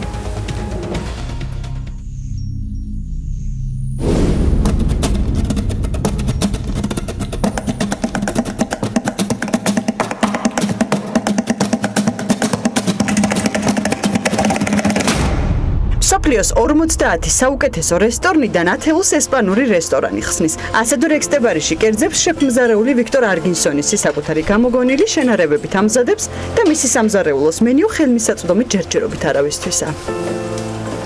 თუ გვინდა რომ მე-9 ადგილზე გასულ რესტორანს ვეწვიოთ, ისევე ესპანეთში მოგზაურობა მოგვიწევს. აქ არის რესტორანი მუხაცი, რომელიც სან სებასტიანში მდებარეობს. მერვე ადგილი უკავია საფრანგეთის რესტორან არპეგეს, რომელიც მიშელინის მიერ გამოქვეყნებულ რეიტინგში მსოფლიოს 50 საუკეთესო რესტორანში აქამდეც მოხვედრილი იყო. We're in Lima, the food mecca of Peru and the melting pot of Peruvian culture. უკვე მეორედ რესტორნების საუკეთესო ათეულში 2 პერუს რესტორანია. მე-7 ადგილი დაკავებული აქვს რესტორან მაიდოს, რომელიც ლიმაში მდებარეობს. მე-5 ადგილი ოკუპირებულია რესტორან გაგანის მიერ. ეს არის საუკეთესო რესტორანი აზიაში, თუმცა მისი ადგილმდებარეობის მიუხედავად აქ კერძები თანამედროვე ინდური სამზარეულოთ მზადდება.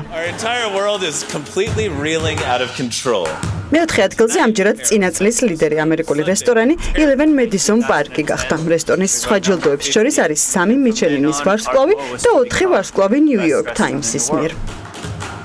და სამეულს უკვე ფრანგული რესტორანი მირაზური ხსნის. მეორე ადგილი მიანიჭა მსოფლიოს 50 საუკეთესო რესტორნის მუდმივ მონაწილეებს. რესტორან El Celler de Can Rocas, რომელიც 3 ძმას ეკუთვნის, რომლებიც მოგზაურებენ მსოფლიოს სხვადასხვა წერტილში და სხვა ქვეყნების სამზარეულოდან აღებულ დეტალებს საკუთარ მენიუში მოიხმარენ.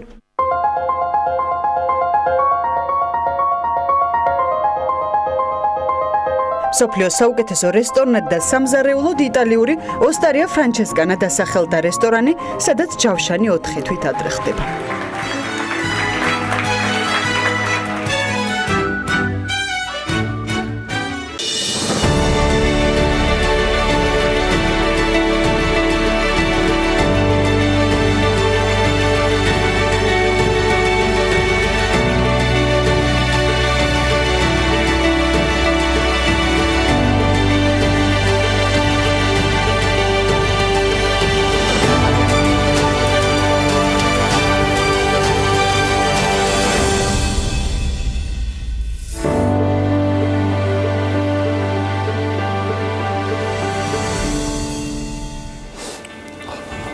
რესტორატორებიდან, რომელიც ძალიან მაგარები არიან, ქართველი რესტორატორები. არანაკლებ მაგარ ქართველებზე ვინაცვლებთ, აჭიკო გულედანი, ვახო ბაბუნაშვილი და ბექა ჯაფარიძე. ეხა აი ამ სამი ადამიანით და ძალიან დიდი რისკით, რომ საგიჟეთში ცხადია, საყვარელი საქმე მართლა საქმიან პლატფორმაზე თუ მთლად სათავეებთან ჩავალთ, ეს ყველაფერი სტარტს 2009 წლიდან იღებს. მაშინ ბევრი რამის გათვლა და დათვლა ძალიან გაჭირდა. და იდეაში ყველაფერი მომდინარეობდა იმ პრობლემებით, რომელიც თან ახლდა Alter Visions, რომელიც მე უკვე მართლა ძალიან წარმატებული პროექტები იყო.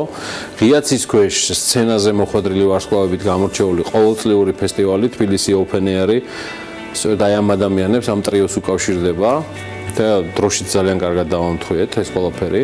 კიდე რაღაცა დავამთხვიეთ დროში, რასაც გეტყვით მოგვიანებით. მუსიკის მოყვარულთა წლევანდელი შეკრება ხვალიდან იწყება, იქამდე საქმიანების სტარტს სწორედ ამ სტუდიაში ვიღებ და სრულად განსხვავებულ მესვეურებს წარმოგიდგენ თბილისი Open Air-ის. ეს მანამ ჯგალაძემ შეძლო. მე მას მივესალმებ. დილამშვიდობის. დილამშვიდობის. საზოგადოება იცნობს, მოდი სუბიექტური ვიქნები, ამ ტრიოდან განსაკუთრებულად წინ გამოწვეული არიან მაინც ვახო ბაბუნაშვილი და აჭიკო გულედანი. სანამ მათ გაერთიანებდა თბილისი Open Air-ი ან მანამდე სხვა პროექტები, არც დამოუკიდებლად უჩიოდნენ. კი, სტრატეგიკი. უამრავი თემიდან გამომდინარე. დღეს ძალიან აქტიურად იქნება წარმოდგენილი ბექა ჯაფარიძის. კი. აი ამ სამეულის პოლიფონია მითხარი საქმიანი. აი ეს არის მთავარი ალბათ რაც ჩაიჭირა. ხო, ესენი ძალიან კარგად არიან ავსებენ ერთმანეთს. საკმაოდ და ძალიან კარგად აქვთ ფუნქციები გადანაწილებული. აი ამ მუსიკოსებმა შექმნეს შეძლეს ის, რომ ძალიან ესეთი რთული ყოფითი პრობლემების მოგვარებაც აიღეს საკუთარ თავზე, გაერკვიენ ამაში და კარგადაც ართმევენ თავს. იმიტომ რომ Open Air ეს არ არის მარტო ფესტივალი და მუსიკოსის ჩამოყვანა, კარგი არტისტის ჩამოყვანა, ხო? აქ მთელი ინფრასტრუქტურა ღიაცის ქვეშ გასაკეთებელი, ხო? აქ არის ტრანსპორტი, აქ არის კემპები, სადაც ამათმა უნდა იცხოვრონ, მათი თქვათ საცხოვრებელი ლოჯისტიკას ძალიან საკუთარი ხელებით აკეთებენ ამას ყველაფერს აქვს თავარი. იმიტომ რომ როცა დაინახეს, რომ ეს მათია, მათი გასაკეთებელია და მათზე უკეთესად ამას ვერ გააკეთებს, თვითონ ჩაერთნენ. ჩვენ ნახავთ კიდეც, როგორც პრარაბები ისე მუშაობენ ისინი აქ, ხო? გადანაწილებული ვიღაცა PR-ზე მუშაობს, ვიღაცა პარტნიორთან მუშაობს. გადანაწილებული ამ კატეგორიის ადამიანებს როგორც წესი ცხოვრების ყველა ეტაპზე მათში ემოციური გადაწყვეტილება უფრო პრევალირებს. რამდენად გადანაწილდნენ საქმიანად, გადაინაწილეს ფუნქციები ბექამ, ვახო ბაბუნაშვილმა, აჭიკომ საიმისოთ, რომ აი როგორც შენახსენე, იცი PR-ს ვინ უყურებს, იცი ვინ აკეთებს, თუნდაც თავისი ხელით, მაგრამ უყურებს ინფრასტრუქტურას, ვინ არის დაკავებული ლოჯისტიკით. ეს გადანაწილდა დაგეგმილად, ანუ ეს გადანაწილდა თავისთავად. თავისთავად. მათ ყველაზე კარგად იცოდნენ რა შეუძლიათ, რომელ სფეროში, რომელ სეგმენტში უფრო არიან, თქვათ აი ეს ლავირების საშუალებას აძლევენ საკუთარ თავს, ვისთან უფრო შეუძლიათ საერთო ენის გამონახვა, რასთან უფრო შეიძლება მათი მუშაობა და ეს თავისთავად მოხდა აი ეს გადანაწილება. ძალიან ბუნებრივი პროცესი აღმოჩნდა ეს მათთვის.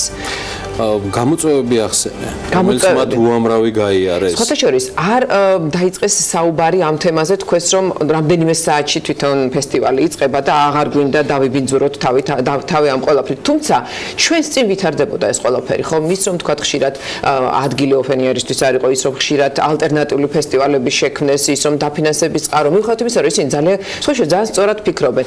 ჩვენ რომ მუდმივი დაფინანსების წყარო გქონდეს, ჩვენ კონკურენტუნარიანი არ ვიქნებით. ეს ძალიან სწორი მიდგომა, ხო? ჩვენ თქო ძირითადად ხელგაწყვეტილები ვართ დამაფინანსე, მომეცი, ასე შემდეგ. ისინი ამას თვლიან, რაღაც უნდა იყოს სახელმწიფოსგან დაინტერესება, იმიტომ რომ ეს ძალიან არის სახელმწიფოსთან მიმული. აქ ტურიზმი, ეკონომიკა ძალიან არის ჩართული, ხო? ერთ-ერთი მსხვილი შემომყვანები არიან აი ამ ტურისტული სეგმენტის საქართველოში, ხო?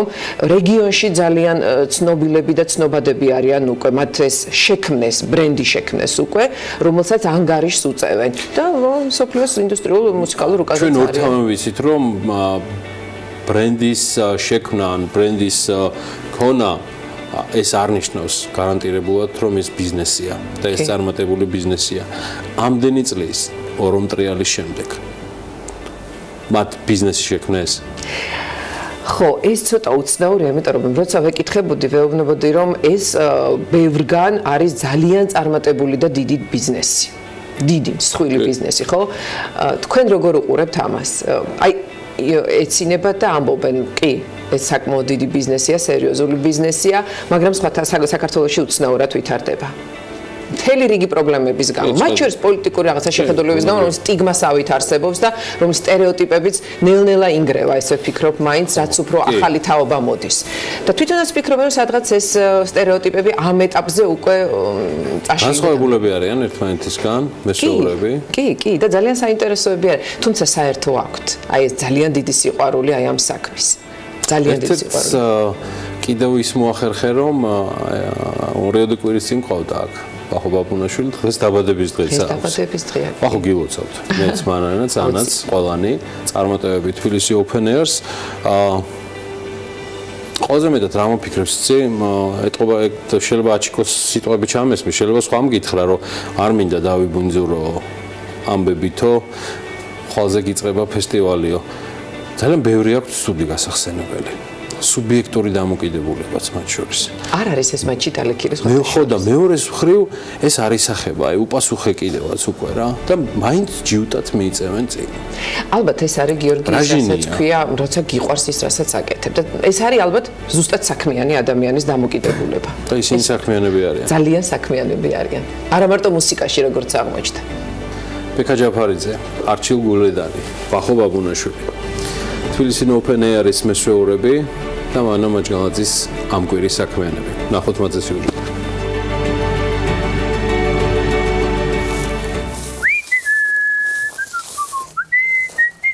კიდევ რამდენიმე საათის და ლისის ტბის მიდამოებში 3 ჰექტარი მიწის ფართობის 3 დღით სრულ დამოუკიდებლობას მოიპოვებს. ბოლო დეტალები და ვანდერლენდის კარი გაიღება. რიგით მეცხრე Open Air-ის 4-ვე სცენაზე ერთდროულად დადგებიან არტისტები. ფესტივალზე მისულს ტრადიციულად მუსიკალური მრავალფეროვნება დახვდება. მსმენელი ირჩევს ელექტრონულ, ექსპერიმენტალურ მუსიკას, ჯაზ, არტისტს. ფესტივალი უკვე მე-9 წელი ამტკიცებს, რომ მუსიკა ათავისუფლებს, თუმცა ამ სიტყვებში ორგანიზატორებმა გაცილებით უფრო მეტი რამ ჩადეს, ვიდრე მხოლოდ მუსიკა.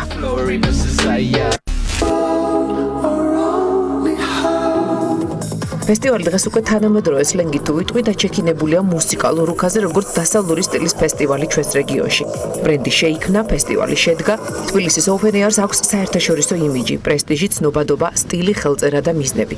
ჩარასახში, როცა 12 წლის წინ ეს იდეა სამ მეგობარს და თანამოაზრეს ვახო ბაბუნაშვილს, ბექა ჯაფარიძეს და აჩიკო გულედანს გაუჩნდათ, მიზანი ერთი ჰქონდათ. ჩვენ ყოფილიყავით უფრო დასავლური მის ნაწილი, ბაზრის ნაწილი და არა რაღაცა თქვათ ფესტივალი იურმალა არ ყოფილიყო თქვათ დომინანტი და ასე შემდეგ რა, რაც თავისთავად ცხადია. გარდა აქ არის გემოვნების საკითხი მარტო, აქ არის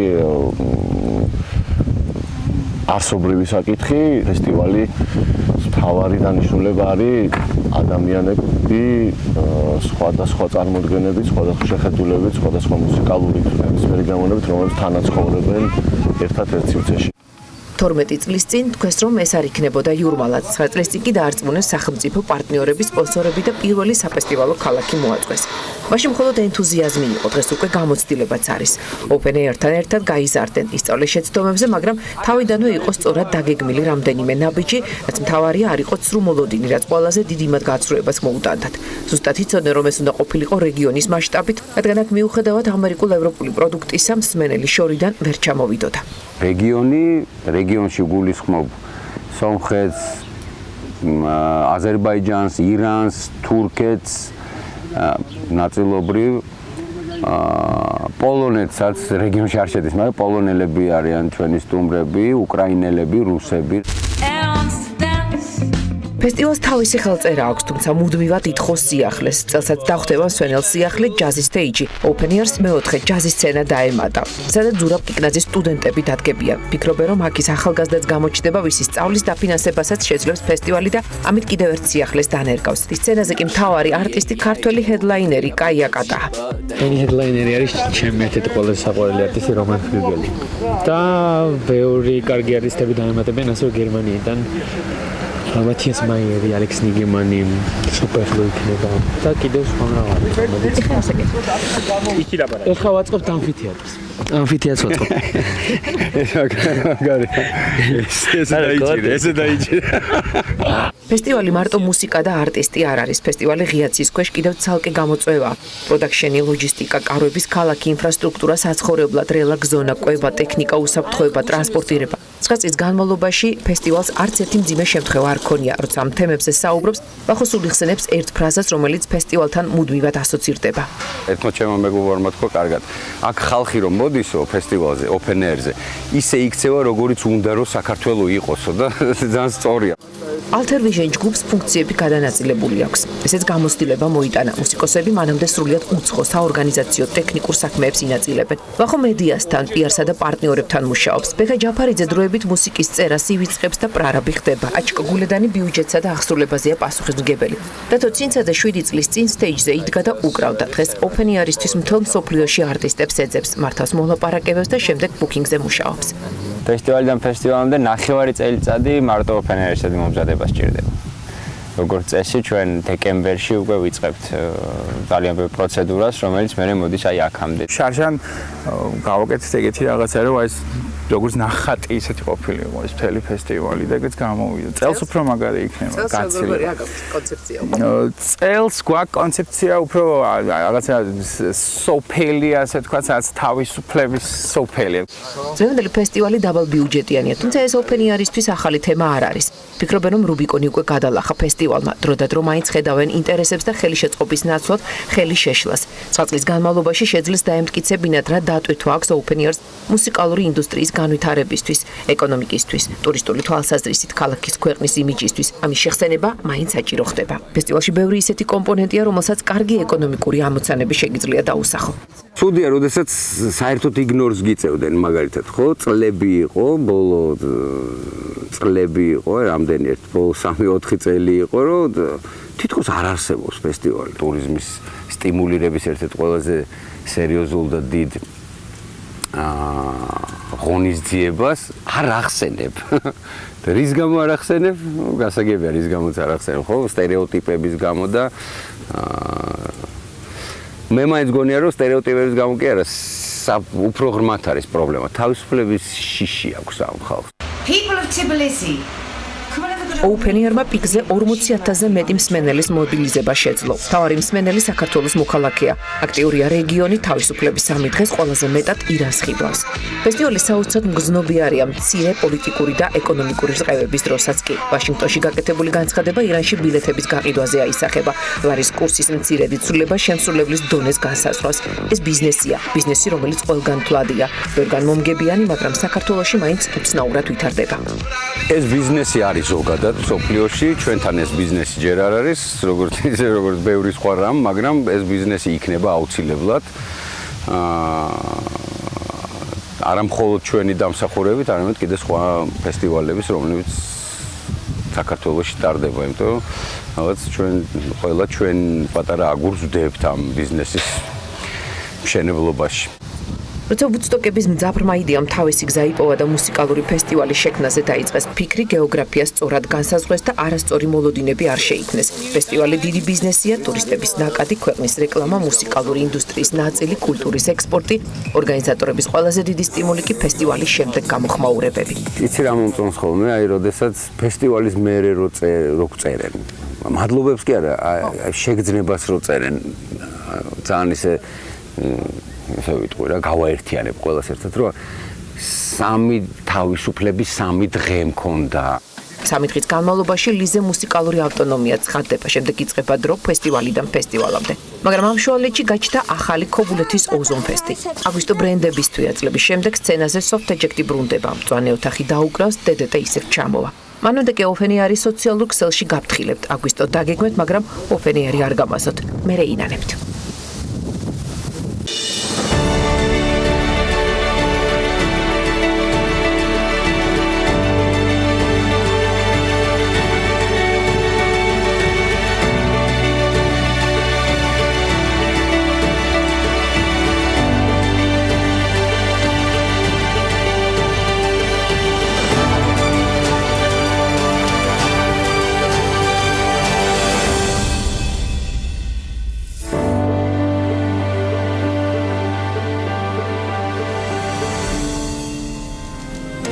მუსიკა ლაიტმოტივად გაყვება ახლა საქმიანი დილას კიდევ რამდენიმე წუთის განმავლობაში. თუ თავისუფლების 3 დღე ამ შაბათ-კვირას დასრულდება, კიდევ იქით კვირისთვის ძალიან საინტერესო ამბებია. რადიო ჰოლდინგი ფორტუნა უკვე მე-5 წელია წლის სიმღერის დაჯილდოების ცერემონიას ოქროს ტალღას მართავს. წელს საიუბილეო თარიღის აღსანიშნად კი პროექტი დიდ საკონცერტო დარბაზში გრანდიოზული ღონისძიების სახეს მიიღებს, რომელშიც მონაწილეებს საქართველოს ეროვნული სიმფონიური ორკესტრი და ნიკოლოზ რაჭველის ხელმძღვანელობით იქნებიან ისინი წარმოდგენილები. ცნობილ მომღერლებთან ერთად სპეციალური სტუმარიც იქნება გრემის ორგზის მფლობელი ამერიკელი მომღერალი ლიზა ფიშერი.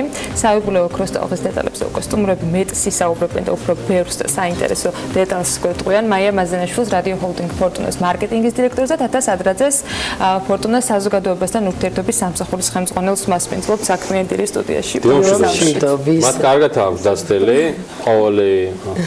ყოველ წელს ასე ვთქვათ, ჩვენ არა ვართ 5 წლის ფერხულს ვერ მიყვება BMG, მაგრამ მას შემდეგ რაც ამოიქოქა საქმიანი დილა, ყოველთვის ჩვენთვის განსაკუთრებული პატივია, რომ მაიას და თათას უმასპინძლოთ და რაც თავარია ფორტუნას მრავალწლიანი, მაგრამ კიდევ ერთხელ წარმატება უსურვოთ მორიგი გამოწვევისას 2018 წელს, რომელიც გახდა უფრო მასშტაბური, საერთაშორისო ავტორიტეტული და ეს არის ის, რაც ნებისმიერ ფესტივალს ჟანგბადივით სჭირდება ყოველ წელს. სიახლე თუ არ იქნა, ეს არ არის ტელევიზია, რომელიც რაღაცა შეჩვევითი თემა არის. წელს თქვენ აშკარად გასდით საქართველოს ფარგლებს, ეს არ არის იმის გამო, რომ თქვენ ლიზა ფიშერი ჩამოყავთ, არა. აქ საუბარია მთელ შეფუთვაზე, რომელიც გასდევს ანას მიერ დაანონსებულ შემდეგ კვირას. რითია გამორჩეული 2018 წლის ოქროს ტალღა? მოგესალმებით, ძალიან დიდი მადლობა, მართლა კარგად გვაქვს წილი თქო, მაგრამ თქვი პირველ რიგში რომ მოვედი. 2018 წლის ოქროს ტალღა განსხვავებულია, რა თქმა უნდა, გარდა იმისა, რომ საიუბილეოა და მასშტაბები გავზარდეთ. არის განსხვავება, ის არის, რომ ნომინაციების რაოდენობა, რა თქმა უნდა, შენარჩუნებულია. თვითონ ეს мотиваცია, რა თქმა უნდა, უფრო გაზრდილია შემსრულებლების, მაგრამ გავზარდეთ გარემოც.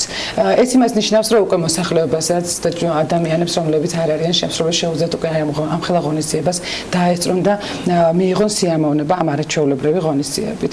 ასევე ის არის, რომ საერთაშორისო დონეზე ცნობადობა ძალიან გაიზარდა. დაინტერესებულია ძალიან ბევრი საერთაშორისო ფესტივალი ამ ღონისძიებით, რა ხდება საქართველოში ამასთან დაკავშირებით. ლიზა ფიშერი უკვე ცნობადობით მოხდა დაკავშირება, იცოდა უკვე ამ ღონისძიების შესახებ, ეს ძალიან გასახარი იყო ჩვენთვის. და შესაბამისად ალბათ ისეთი რთული არ აღმოჩნდა მისი კალიბრის ადამიანის დათანხმება. სხვათა შორის არ აღმოჩნდა და მათთვის აი ეს გამოწვევები, როგორიც არის დაჯილდოების ცერემონიალი, წლის სიმღერის გამოვლენის ცერემონიალი, мотиваცია შემსრულებლებისა და შოუ ბიზნესის წარმომადგენლებისა, მათთვის ძალიან საინტერესოა ყოველთვის და დიდი სიამოვნებით დაგვთანხმდა, რომ საქართველოს ჩამოსულიყო და მონაწილეობა მიიღო აი ამ გრანდიოზულ ღონისძიებაში. და მით უმეტეს ნიკოლოზ რაჭველი მისთვის ძალიან საინტერესოა ეს ახალი ინტერპრეტაციები, ახალი მუსიკალური პროგრამა, რომელიც ეს ყველაფერი უკვე 26-ში ფილარმონიის დიდ საკონცერტო დარბაზის სცენაზე მოხდება. კონცერტი ცალკე აღებული, ძალიან სასიამოვნო უნდა იყოს, ამაზე მე მგონი მაყურებელი აღარც კითხვას დასვენებს და აღარც შემოგვედება, მაგრამ ნომინაციები გაკვრით ახსენე, რომელიც რეალურად ოქროს ტალღის მომულოდინეებისათვის განსაკუთრებული მნიშვნელობისაა. წელს არ იცვლება ნომინაციების არც რაოდენობა, არც მიმართულება. მახსოვს, რომ ყოველწლიურად გაქვთ თქვენ სოციალური ქსელით გამოვლენილი, თქვა გამარჯვებული სხვადასხვა ჟანრის. ანუ უკვე ისწავლა ოქროს ტალღა ძალიან კარგად, იმიტომ რომ როგორც გიორგი აღნიშნა, რამოდენიმე წელია უკვე საქმიანი დილა ასე მეგობრულად გვაშუქებს ჩვენ და გვერდში გვიდგას ეს აუცილებლად უნდა აღნიშნოთ, ამისთვის უღრმესი მადლობა ტელევიზიას და საქმიან დილას და თქვენ პირადად. რაც შეეხება წლის სიმღერის დაჯილდოების ნომინაციებს, 15 ნომინაციაში გამოვავლენთ გამარჯვებულს.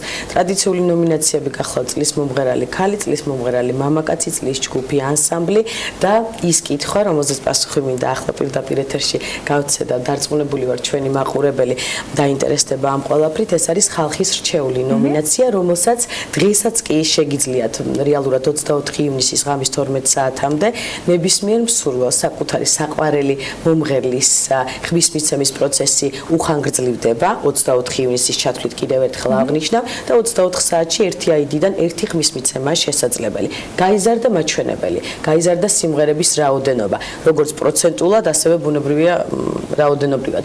რაც მთავარია, ძალიან დიდი ინტერესია უკვე კომპოზიტორების, ტექსტის ავტორების, სტუდიების და მომღერლების მხრიდან. ოქროს ტალღა აჩვენებს მთელი წლის განმავლობაში რამდენად იყო შოუ ბიზნესი, როგორც ესეთი, სიახლეებით წარმოდგენილი, რა მიმართულებები იყო საინტერესო, რომელი ჟანრი იყო უფრო აქტიური და შესაბამისად მოსმენა რისი უფრო მეტად აინტერესებს მუსიკის მოყვარულს. წელს ოქროს ტალღის აი ამ ერთი კვირით ადრე პროცესში რა შეგვიძლია ვთქვათ, როგორ ჩაიარა 2017-18 წლის ამ ერთწლიანმა პერიოდმა, იყო თუ არა რამით გამორჩეული ან განსაკუთრებული კარგითაც და ცუდითაც, მათ შორის ჟანრობრივი მრავალფეროვნებით და შემსრულებლების, ახალი შემსრულებლების. ჩვენ როდესაც 2013 წელს დავიწყეთ წლის სიმღერის დაჯილდოება, მაშინ სიმართლე გითხრა, ძალიან ყოფმანობდით.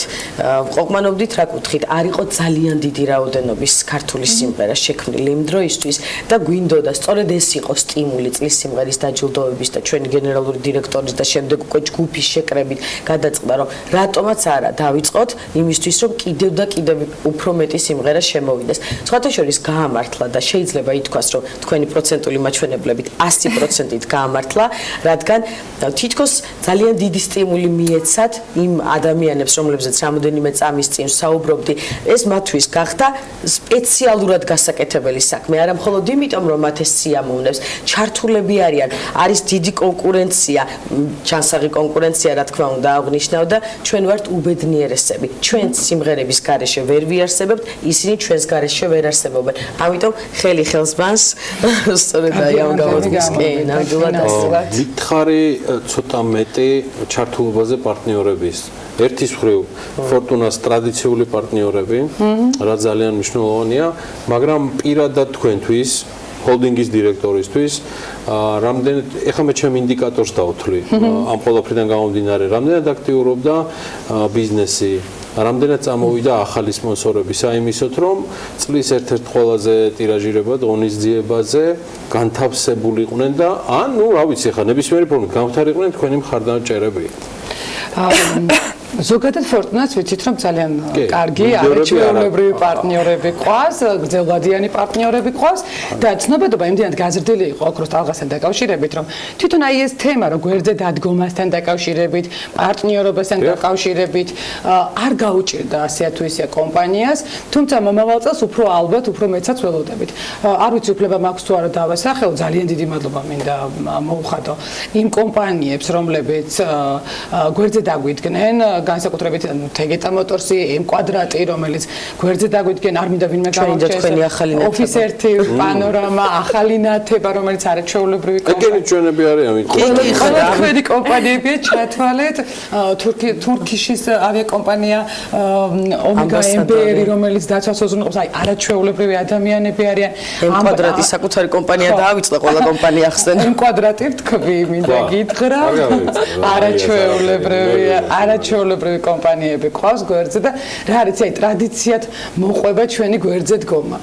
ამდენი წლის მანძილზე მე ამ კომპანიაში ძალიან დიდი ხანია უკვე მუშაობ, ვქმნით აი ამ რაღაცა ინდუსტრიას ვანგვითარებთ და აი რო არა ეს კომპანიები ძალიან გაუჭირდებოდა ჩვენს და მე დავამატებ თუ შეიძლება ქალაქ თბილისის მერიას მინდა ვისარგებლო შემთხვევით და უღრმესი მადლობა გადაუხადო და ჩვენს სილამაზეს ულამაზესი გოგონები რომ დადგებიან სცენაზე 26 ივნისს ლაშა ჯოხაძის დამსახურება იქნება ირაკლი წულაძე როგორც ყოველთვის ესე იგი გვერდში გვითქას და მართლაც ექსკლუზიურ ჯილდოებს ამზადებს. პრინციპში უკვე დამზადებულია, მაგრამ მზადების პროცესია ბოლო წუთამდე, იმიტომ რომ შეიძლება რაღაცა ახალი დეტალი ყოველთვის დაემატოს და ნატალი ჯგუფი რომელიც და მინდა აღნიშნო, რომ ვანო ჭელიძე იქნება ამის დამდგმელი დეკორატორი, არაჩვეულებრივი ადამიანი, თეო ჯორბენაძე, ნიკოლოზ რაჭველი ჩართული აქვს თლიანად ინდუსტრია, ამაში ლიზა ფიჟერი ჩართულია იქიდან კომენტარებს წერს უკვე რომ ერთი სტული აქვს ჩამოვიდეო და რაღაცა ძალიან არაჩვეულებრივი გუნდია შეკრულ და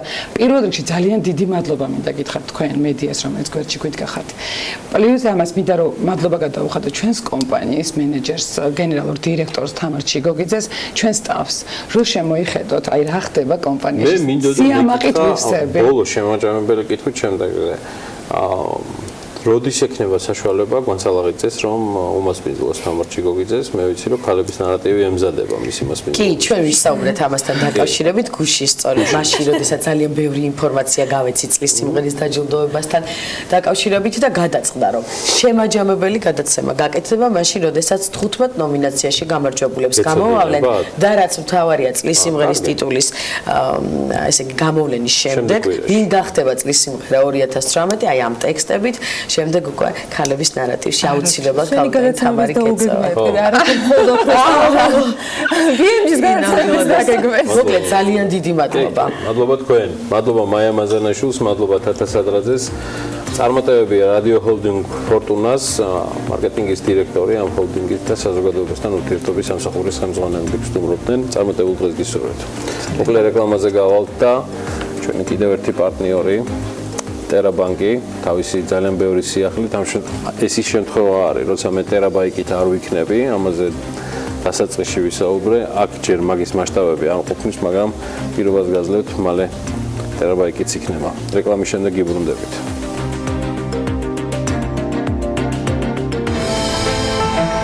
ამინდის პროგნოზის სპონსორია SEU დეველოპმენტი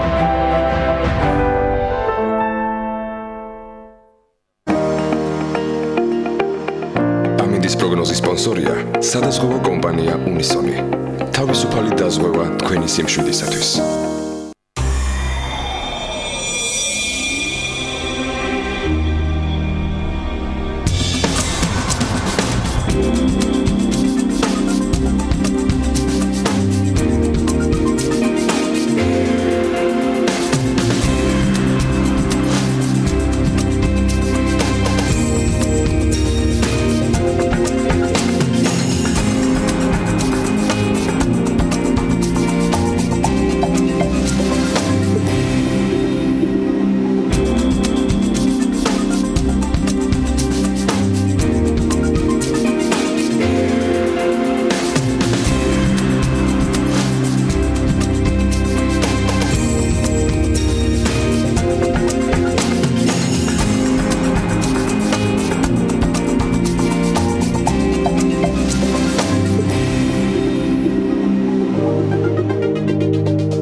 ამინდის პროგნოზის სპონსორია SEU დეველოპმენტი.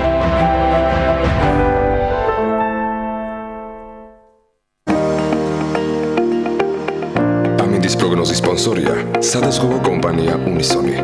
თავისუფალი დაზღვევა თქვენი სიმშვიდისათვის.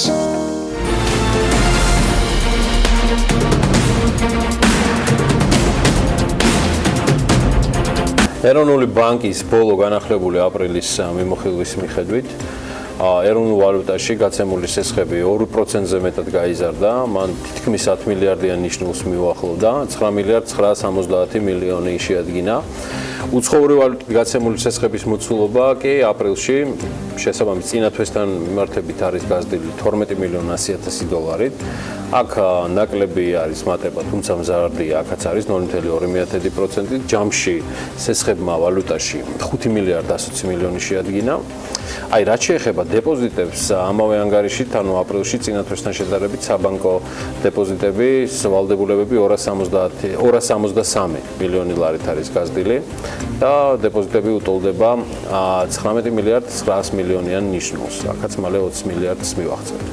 2017 წლის შესაბამის პერიოდთან მიმართებაში მთლიანი დეპოზიტების მოცულობა 22%-ზე მეტად არის გაზრდილი, იმის მიუხედავად, რომ როგორც ეროვნული ბანკი გამარტავს, სადეპოზიტო ვალდებულებები ეროვნულ ვალუტაში არის გაზრდილი, ამ მიმართულებით ახალისება კომერციული ბანკებისთვის კვლავ მნიშვნელოვან გამოწვევად რჩება. კერძო ბანკების აქციები და ინიციატივები ამ ნაწილში ნამდვილად საინტერესო ტენდენციის დაკვირვების შესაძლებლობას იძლევა. ცალკეული სტატისტიკა, როგორ მოქმედებს საგანგებოდ შექმნილი პროდუქტები, ამა თუ იმ შემთხვევაში ეროვნული ბანკის საჯარო ინფორმაციაში არ იძებნება. სამაგერად შეგვიძლია საქმიან მაყურებელს საინტერესო ინფორმაცია კიდევ ერთ შეთავაზებაზე გავაცნოთ. სტუდიაში ტერაბანკის წარმომადგენლები გვერდებიან, რომლებიც მომხმარებლებს და პოტენციურ კლიენტებს სრულად განსხვავებული სერვისი შესთავაზეს. აკაკი სანიკიძე ტერაბანკის პროდუქტების განვითარების განყოფილების უფროსი გსტუმრობს. სტუდიაში მოგესალმებით, მადლობა. მშვიდობისა გიორგიანა, მივესალმებით ჩვენს მაყურებელს. ახლა შესავალი გავაკეთეთ. თემაში მდგომარეობს ეს შეთავაზება. პროლოგური მიმოხილვა იყო მთელი. მოკლედ, თქვენი შესავლის გაგრძელებას ერთ პატარა ნიუანსს დავამატებ, რომ ჩვენ ვაკვირდებით ამ დინამიკას, თქვა რა ხდება, როგორ ვითარდება საბანკო ბაზარზე სადებიუტო პორტფელები და ერთი ასე რომ ვთქვათ მნიშვნელოვანი ფაქტი გამოიკვეთა, რომ მაგალითად ბოლო 6 თვე არის წლის დასაწყისიდან საკმაოდ არის გაზრდილი, ანუ ზოგადად იზრდება დეპოზიტების პორტფელები, მაგრამ საკმაოდ გაზრდილი არის მოკლე და საშუალებიანი დეპოზიტების მოცულობები.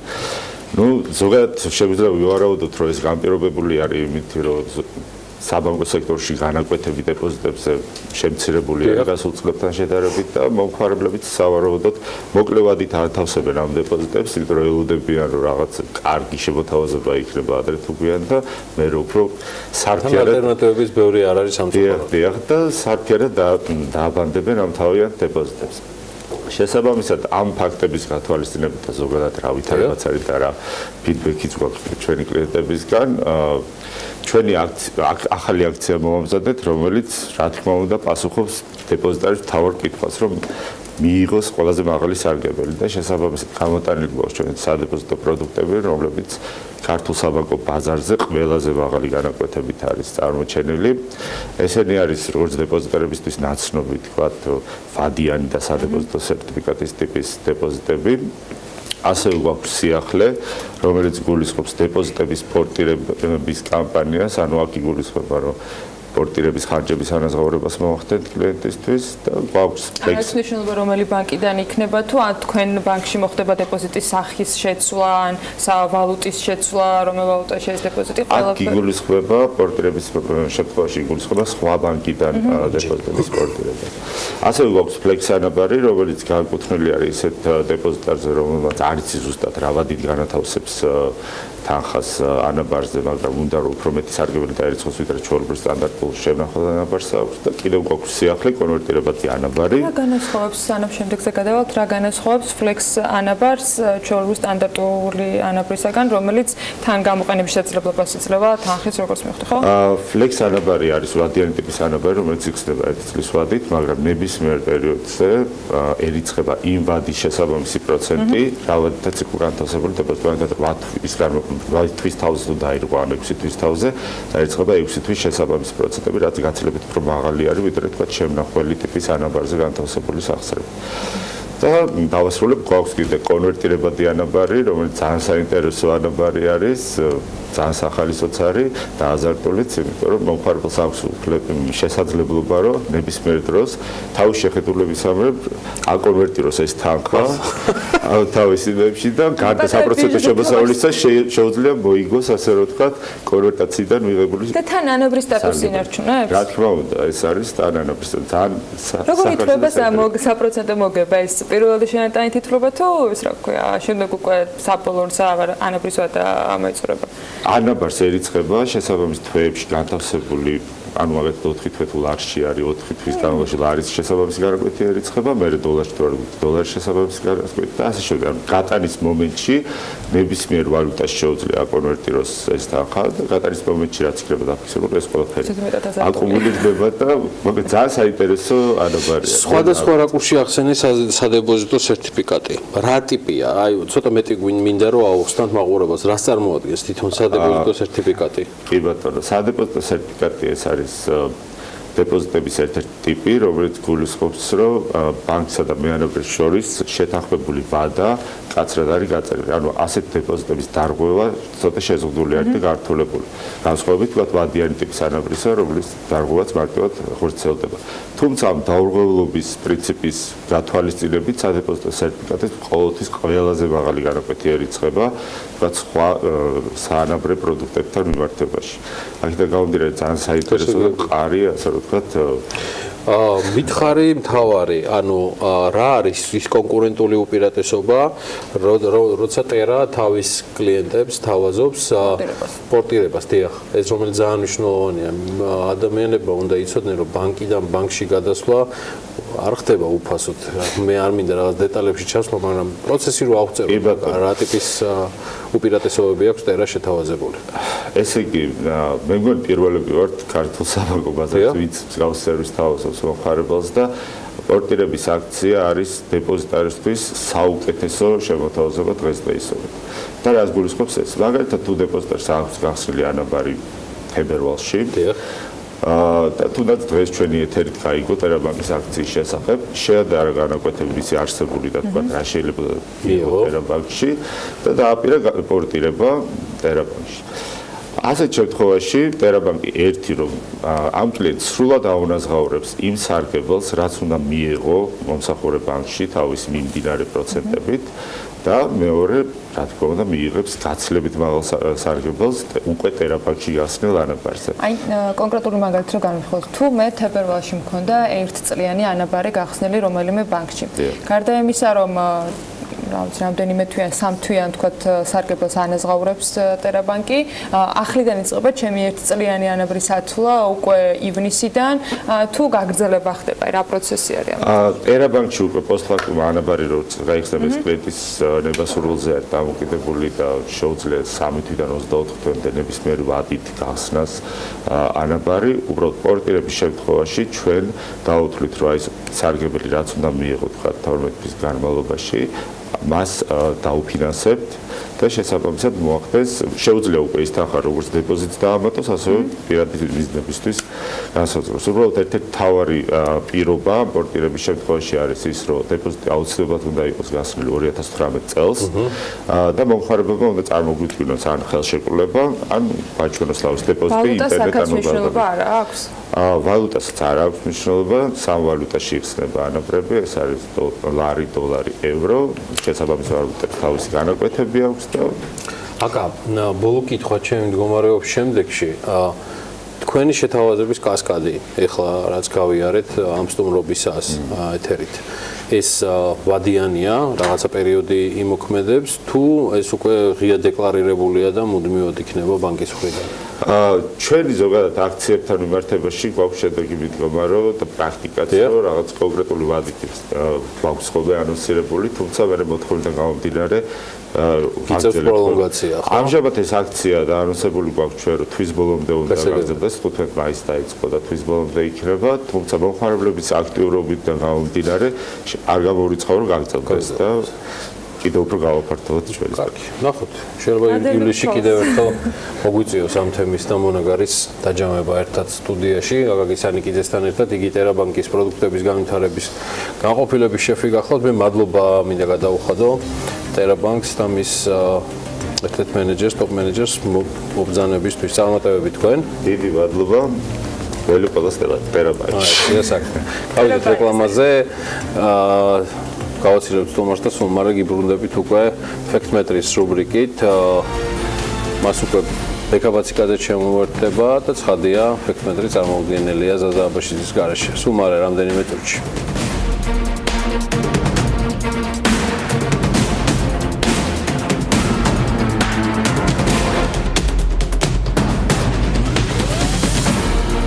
რეკლამის შემდეგ დავბრუნდით ფაქტ-მეტრის რუბრიკით და ბექაბაციკაძე ზაზა აბაშიძე შემოგვიერთდნენ. პრინციპში არც ამ ნაწილში დავიწყებთ სამთავრობო ცვლილებებს.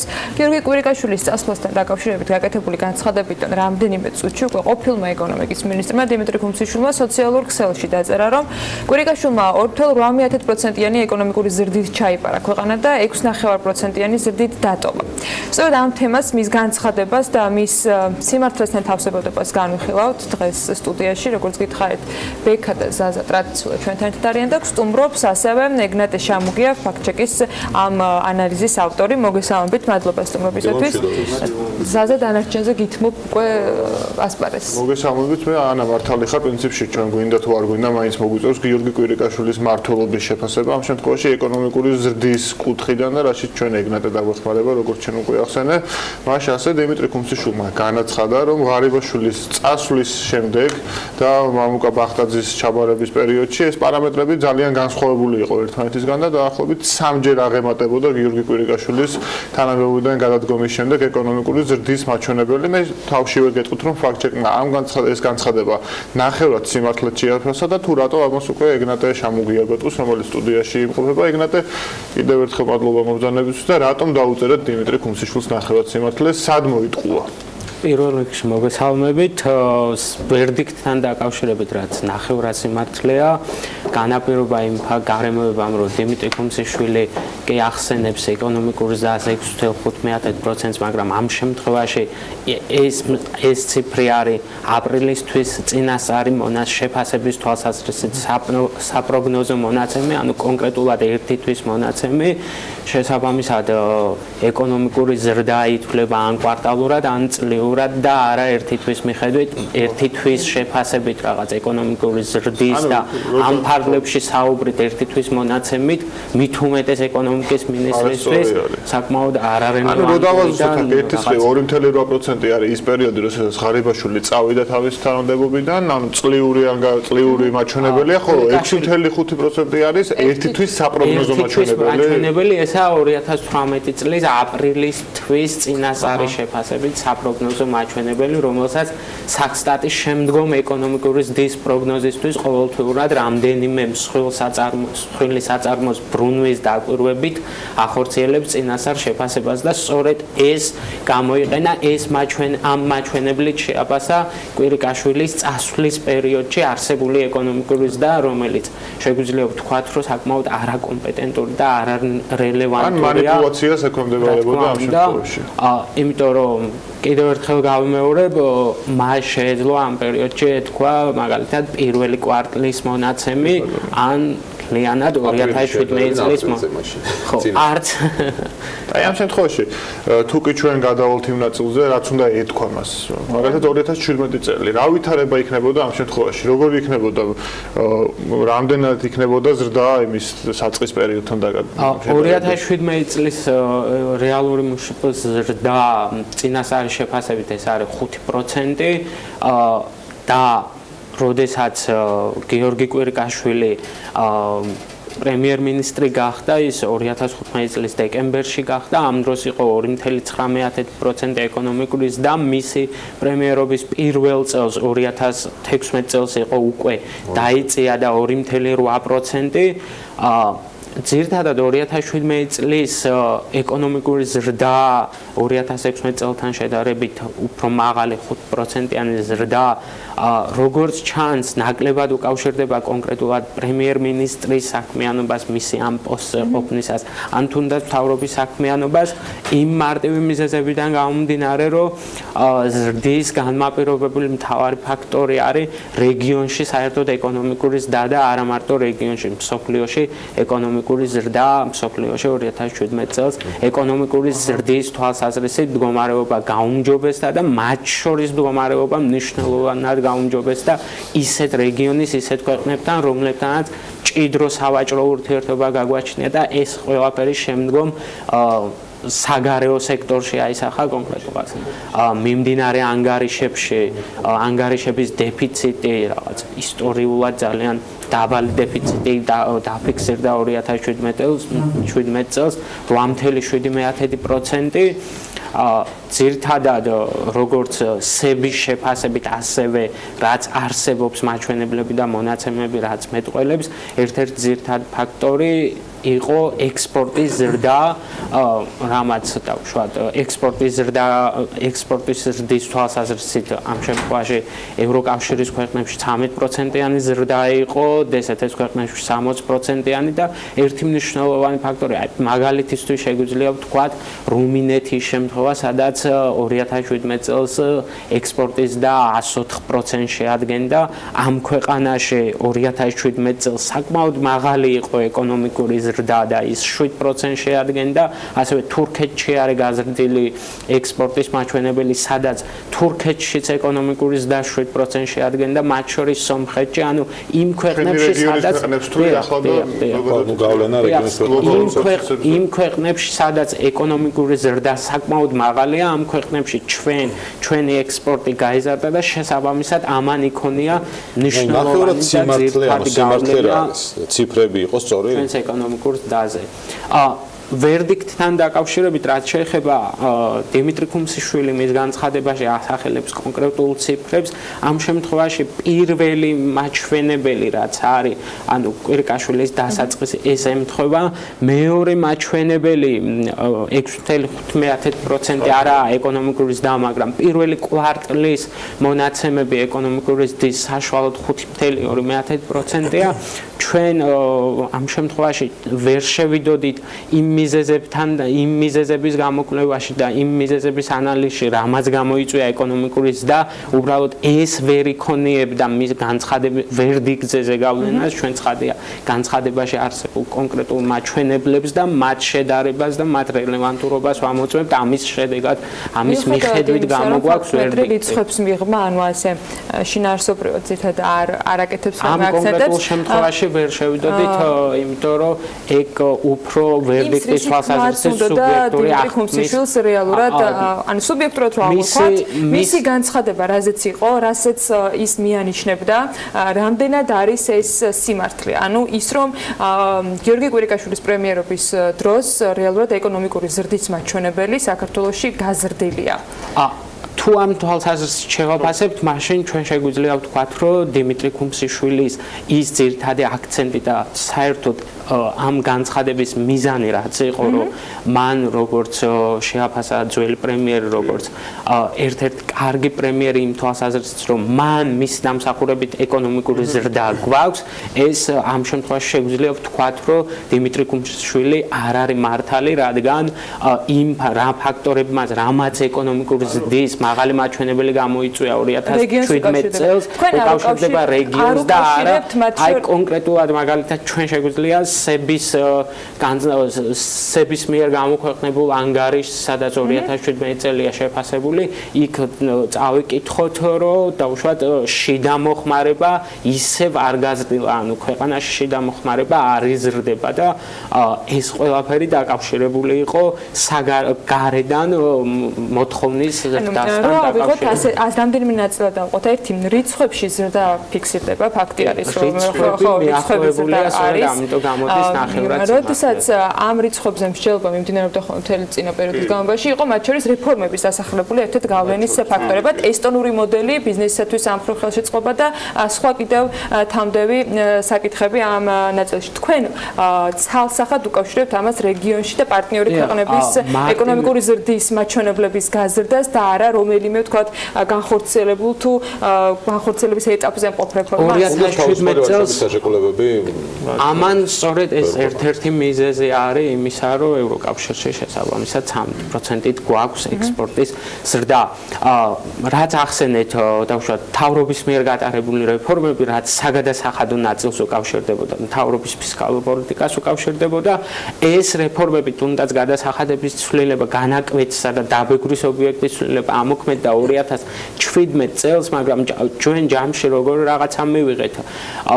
მოგების გადასახადი, ანუ რეინვესტირებული მოგება არ იბეკრება, თუმცა ამავდროულად გავზარდეთ სხვა გადასახადი, კონკრეტულად აქციზის გადასახადი, რომელმაც ჯამში ვნახეთ, რომ ჩვენ ამაზე სტატიაც გვაქვს, რომლის ჩვენც გავიხილეთ ამ სტუდიაში, ალბათ აღჭებოდა. საგადასახადო ტვირთი ჯამში გაზარდა, ანუ ერთ გადასახადში გარკვეულმა შეღავათებმა და მეორე გადასახადის ზრდამ საერთო ჯამში საგადასახადო ტვირთი გაზარდა ქვეყანაში. ამ თვალსაზრისით ეს დადებითად ვერ აისახებოდა ეკონომიკურ ზრდაზე. რომ არა ამ სახის საგადასახადო წნეხის ზრდა შეიძლება არა 5, არამედ უფრო მეტი. კიდევ ერთ კითხვას დავსვამ და მე კითხვას აღარ დავსვამ, რომ არ აქვს მნიშვნელობა ვინ იქნებოდა პრემიერ-მინისტრი, რომ არ ყოფილიყო ის რეფორმები, ის თქვათ სასტარტო პროცესები, რომელიც იგივე საგადასახადო წნეხს უკავშირდებოდა. ვიზა ლიბერალიზაცია მოქმედებულიყო, როგორც ის იგეგმებოდა და ამას ნამდვილად ერთ კონკრეტულ პრემიერს ან ერთ კონკრეტულ მთავრობას ვერ მივაწერთ. იქნებოდა თუ არა საქართველოს ეკონომიკური ზრდა იმ ნიშნულზე, რამ ნიშნულზეც 2017-ში დაფიქსირდა. ეს პროცესები უფრო 2017 წელს ამოქმედდა, შესაბამისად იმავე წელს ნაკლებ ეფექტს იქონიებდა და ამ პროცესების შემდგომი ეფექტი უფრო 2018-2019 წლებში უნდა ველოდოთ ეს. თუმცა ინვესტიციების სტრუქტურას ჩავხედოთ, რეინვესტირების მაჩვენებელი საგრძნობლად გაზრდილია 2017 წელს, აქედან გამომდინარეც პრინციპში რეფორმამ ნაწილობრივ კი, რა თქმა უნდა, ერთი კითხვა რაც ამასობაში თანაბად არის, რომ ხედავს გიდოს წინ ცხრილი, რაც ავარავდოთ იმას უნდა ნიშნავდეს, რომ რეგიონის ქვეყნების შედარება იქნება. ეს თემა ჩვენ შეგვიძლია ესე უხეშათაც ვთქვათ, რომ გადავღეჭეთ ამ სტუდიაში არაერთხელ, თუმცა კვლავაც მე აი ამ კვირაში მოვისმენე, როდესაც კვირიკაშვილი წავიდა, ეს პარამეტრი ისევ იყო გამოყენებული, რომ საქართველოს რეგიონში პირველი ან მოწინავე ქვეყანა იყო ეკონომიკური ზრდის მიხედვით. განცხადებაში იყო ფრაზა, რომ ყველაზე მაღალი ეკონომიკური ზრდა გვაქვს. თუ შეგიძლია აი ბოლო წლების მონაცემები მოკლედ რო გითხრა, სად იყო საქართველოს მთლიანად აი ამ ჩვენს რეგიონში, რომელიც პროფესიულად ითვლება და არა რაღაც პოლიტიკოსების წარმოდგენით, საქართველოს რა ნიშნულებს იკავებდა? მანამ სანამ უშუალოდ ჩვენს რეიტინგზე რო ვისაუბრებთ რეგიონის განმარტებასთან დაკავშირებით ორი თვით რო ვთქვათ, ზოგადად პოლიტიკოსები რეგიონს ზოგჯერ მოიხსენიებენ ჩვენს მეზობელ ქვეყნებს, საზღვრით მეზობელ ქვეყნებს, ზოგჯერ რა ვიცი, აღმოსავლეთ ევროპას, ზოგჯერ დსთ-ს ქვეყნებს და ამიტომ ფაქტმეკნი ძირითადად რეგიონის შემთხვევაში იყენებს მსოფლიო ბანკის ჯგუფს, სადაც 24 ქვეყანა შედის და იქ მეტნაკლებად ქვეყნები ისე შედის, რომელთანაც ეკონომიკური მდგომარეობის თვალსაზრისით, ანუ მეტნაკლებად ჰომოგენური ქვეყნები ვართ. ამ ჯგუფში ჩვენ 2014 წელს ვიკავებდით მე-6 პოზიციას 4.6%-იანი ზრდით, 2015 სამწუხაროდ მე-15 ადგილზე ჩამოვედით და 2.9%-იანი ზრდა გქონდა, 2016 წელს მე-13 ადგილზე და 2017 წელს უკვე მე-7 ადგილზე ვართ 5%-იანი ზრდით, გვისწრებს ისეთი ქვეყნები როგორც სომხეთი 7.5%-იანი ზრდით, ტაჯიკეთი 7.1%, რუმინეთი 7%-იანი, თურქეთი 7%-იანი, თურქმენეთი, უზბეკეთი და ასე შემდეგ. ამ შემთხვევაში შეგვიძლია ვთქვათ, რომ ის გეოგრაფიულად ჩვენი უშუალო მეზობელი ვინც არის, იქიდან ორი გვისწრებს. ანუ რეალურად არც ერთი პარამეტრით არ გამოდის, რომ საქართველოს არის ასე ვთქვათ რეგიონში ეკონომიკური ზრდის მიხედვით ლიდერი ქვეყანა. ანუ გამორიცხულია არა მარტო რეგიონში, არამედ სამეზობლოშიც ვეღარ. ამ შემთხვევაში ხო შენი სტატისტიკაც ამას გულისხმობს და გვისწრებს საკმაოდ მნიშვნელოვნად და მით უმეტეს თურქეთის ეკონომიკის მოცულობიდან გამომდინარე, თურქეთში არსებული 7%-იანი ზრდა საკმაოდ მე მგონი სანამ მიუხედავად იმისა, რომ დიდი სურვილი გვაქვს, რომ ვიყოთ პირველზე. განცხადებების დონეზე, სანამ მგონი საბოლოო დასასრულისკენ წავალ, მოკლედ მინდა მივასწრებო, ვინაიდან აღარ არის დიმიტრი ქუმსიშვილი უკვე მინისტრი და შენ მას ყველაზე ხშირად აფაქტ-ჩეკები, საბოლოო ჯამში როგორი მინისტრი იყო ის ფაქტ-ჩეკის შკალის მიხედვით. საშუალო გამოდის რამე? საშუალო ვერდიში გამოდის ერთ-ერთი ის მინისტრი, რომელიც სტატისტიკას იყენებს საკმაოდ ისე მას როგორც ხშირ შემთხვევაში სურდა და ხშირ შემთხვევაში საკმაოდ არარელევანტური შედარებები გააჩნდა და რამდენიმე შემთხვევაზე შეგვიძლია ვთქვათ, რომ ის აშკარად ციფრებით მანიპულირება. ანუ მინისტრთა კაბინეტიდან ერთ-ერთი მოწინავე მანიპულატორი მინისტრია ფაქტ-ჩეკის. რამდენი შეგვემატება? მე მგონია რომ ამის დანაკლისს არ ვიგზნოთ ჩვენ. სტატისტიკური მონაცემების ინტერპრეტირების კარგი უნარი როცა გაგაჩნია ესე გარკვეულწილად. მე დავიტოვებ იმას, რომ უახლოეს მომავალში ბევრი გამართლებელი განაჩენის გამოტანის შესაძლებლობა გექნება, თუმცა ეჭვსაც გამოვთქვა აქვე, რომ არც უმაგისობა იქნება, რომ დაფაქტ-ჩეკების შემთხვევაში ბევრ მანიპულირებას ნაკლებად ეკონომიკას მაინც მინდოთ, რომ სექტორებში რო ჩავხედოთ, აი სექტორებში პრემიერ კვირიკაშვილის მოღვაწეობის პერიოდს, ხო, ტურიზმი, ჩემი აზრით, ტურიზმი იყო ყველაზე მძლავრი სექტორი ამ პერიოდში, რომელიც შემოსავლების მოიტანა და ნუ ერთი ფაქტორი ისიც არის, სანამ დავასრულებთ, რომ მე არ მომწონს, როდესაც პასუხისგებლობას თლიანად ვხსნით, იმიტომ რომ კვირიკაშვილი იქამდე იყო ეკონომიკის მინისტრი ამ ქვეყანაში და არ იყო ისე, რომ განზე იდგა და საერთოდ არ ქონდა ამ პროცესებზე ბერკეტი, შესაბამისად, წინა პერიოდის რეზულტატებზეც ეკუთვნის გარკვეულწილად პასუხისგებლობის აღება. თქვათ ისეც არ არის. ну ჩვენ ნებისმიერ შემთხვევაში მომავალ უკვე დღეს მოქმედ და კიდევ ველოდებით განახლებულ შემადგენლობას ამიტომ საუბრობ მომავალთან დაკავშირებით. არ ვიცი ამ ორ-სამ კვირაში რას მოასწრებენ დღეს მინისტრები ვინც არიან ისინი, მაგრამ მივადევნებთ მათაც თვალს და ფაქტ-მეტრის დახმარებით კიდევ ბევრ საინტერესო მტყუარ მართალს გამოვავლენთ. საქმიანი დილის ეთერში ახლა დრო არის რომ უკვე სარეკლამო პაუზაზე გადავინაცვლოთ და დაგიბრუნდებით რამდენიმე წუთში. ამინდის პროგნოზის სპონსორია SEU დეველოპმენტი.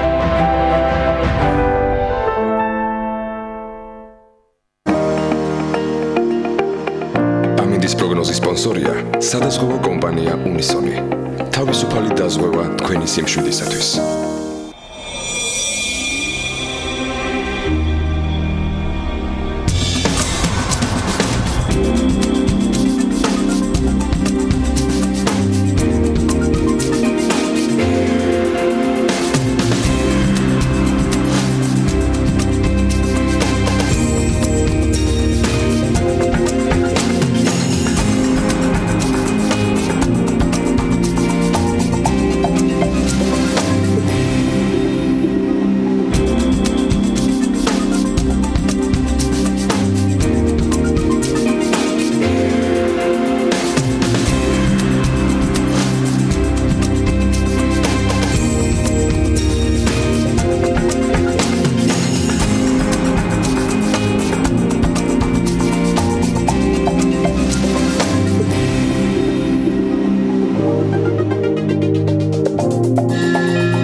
ამინდის პროგნოზის სპონსორია SEU დეველოპმენტი.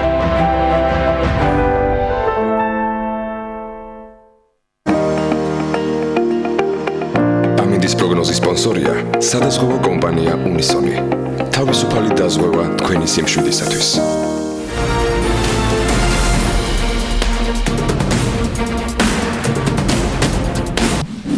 რუბრიკის სპონსორია M-კვადრატი. რუბრიკის სპონსორია დირსი, მასშტაბური საცხოვრებელი კომპლექსი თბილისში. რამდენიმე დღის წინ TBC ბანკის ICT-ის კვლევით ინსტიტუტისა და ჯამპსტარტის ერთობლივი პროექტის უძრავი ქონების ლაბორატორიის ფარგლებში უძრავი ქონების ბაზარზე უახლესი ტენდენციების კვლევის მე-9 პუბლიკაცია გამოქვეყნდა. ამ კვლევის და ანალიზის გეოგრაფიული არეალი თბილისის, ბათუმის და ქუთაისის უძრავი ქონების ბაზრები იყო. მოკლე მიმოხილვა ჩვენს მაყურებელს გავაცანით და ახლა ტენდენციებთან ერთად უკვე მიზეზებზე, მოლოდინებზე ლიკა ქარდავას რუბრიკაში მისი სტუმარი ICT-ის კვლევით ინსტიტუტის მკვლევარი ლიკა გოდერძიშვილი ისაუბრებს. მივესალმები ორივე ლიკას და გითხოვთ ეთერს. დილა მშვიდობით, მოგესალმებათ ორივე ლიკა. მივესალმები მაყურებელს. დღეს ჩვენ მიმოვიხილავთ უძრავი ქონების ფასის ინდექსის კვლევის უახლეს შედეგებს, რომელიც მოიცავს 2018 წლის პირველ კვარტალს. ეს არის კვლევა, რომელიც ერთნაირად საინტერესო შეიძლება იყოს უძრავი ქონების დეველოპერებისთვის, ინვესტორებისთვის, რიგითი ადამიანებისთვის, მაცხოვრებლებისთვის, ვინც დაინტერესებულია უძრავი ქონების სექტორით. ლიკა, ძალიან დიდი მადლობა, რომ ხარ ჩვენთან სტუმრად და გაგვაცნობ უახლეს ტენდენციებს ფასის ინდექსის შესახებ. ეს კვლევა საინტერესოა იმდენად, რამდენადაც ყოველ კვარტალურად ქვეყნდება ICT-ის კვლევითი ინსტიტუტის და TBC ბანკის ერთობლივი, ასე ვთქვათ, მუშაობის შედეგად და იძლევა საშუალებას, რომ ყოველი ახალი კვარტალი შეედაროს წინა კვარტალს, იგივე გასულ წელს და ასე ვთქვათ, ტენდენციებს ვადევნოთ თვალყური. თუ როგორ იცვლება ფასები, იგივე ქალაქების ჭრილში, უბნების ჭრილში რა ტენდენციებია, ტრანზაქციები როგორ იცვლება და ასე შემდეგ. სანამ კონკრეტულად კვლევის შედეგებზე და აღმოჩენებზე გადავალთ, მაინტერესებს, რით განსხვავდება თქვენი მეთოდოლოგია, ანუ რას ნიშნავს უძრავი ქონების ფასის ინდექსი. კიდევ ერთხელ რომ განვუმარტოთ ჩვენს მაყურებელს. მოგესალმებით კიდევ ერთხელ. მოდით მოკლედ ვიმშველოთ მეთოდოლოგიაზე. ანუ ინდექსი, ეს ჩვენი ინდექსი არის სტანდარტიზებული მაჩვენებელი და რას გულისხმობს სტანდარტიზებულში. აქ ჩვენ ვახდენთ კონტროლს, ხარისხის კონტროლს, ანუ თუ დაუშვათ წლის განმავლობაში, ან თუნდაც კვარტლის განმავლობაში, ძალიან ბევრი ბინა გაიყიდა დაუშვათ საბურთალოს რაიონში, თბილისს შევეხოთ, მოდით, ან თაწმინდის რაიონში, სადაც ყველაზე მაღალი ფასები გვაქვს უძრავი ქონების მიხედვით, მაშინ რა თქმა უნდა საშუალო ფასი უფრო დიდი და მაღალი გამოჩნდება, ვიდრე რეალურად არის. ამიტომ ჩვენ სწორედ ამ ფაქტორის კონტროლს ვახდენთ, ვასტანდარტიზირებთ ინდექსს და რეალურ ღირებულების ცვლილებას გვიჩვენებს ჩვენი ინდექსი. ანუ რეალურად რეალურად ფასები როგორ იცვლებოდა წინა პერიოდიდან დღემდე ან წინა წლიდან დღემდე. ასევე უნდა აღვნიშნოთ, რომ ჩვენ საბაზრო პერიოდად ვიღებთ ჩვენი კვლევის დაწყების თარიღს, ეს არის 2015 წლის აპრილი, თბილისის მასშტაბით, ხოლო ქუთაისი და ბათუმი დაგვემატა უკვე 2016 წლის განმავლობაში. ამიტომ საბაზრო პერიოდად აი ამ ქალაქებისთვის კონკრეტული პერიოდი გვაქვს აღებული. ანუ რეალურ ცვლილებებს ვაკვირდებით, რაც რეალურად გვაძლევს საშუალებას შევაფასოთ ის ნამდვილი ცვლილებები, წმინდა ცვლილებები, რაც ხდება ბაზარზე, როგორც გაყიდვების მხრივ, ასევე ფასების მხრივ. ლიკა, მოდით დავუბრუნდეთ შედეგებს, კვლევის შედეგებს. შედეგები არის საკმაოდ პოზიტიური, თუ კი შევადარებთ იგივე პერიოდს, გასული წლის იგივე პერიოდს, ფიქსირდება 27%-იანი ზრდა უძრავი ქონების ტრანზაქციებში და შეადგინა 27495 ერთეული. რითია ეს ზრდა განპირობებული, როგორია თქვენი, ასე ვთქვათ, მიგნებები და რომელ, ასე ვთქვათ, გეოგრაფიულ არეალებზე არის კონცენტრირებული და მიღებული ეს ზრდა, რომელი არეალები? კი ბატონო, მოდით გავშალოთ ეს თემა უფრო მეტად.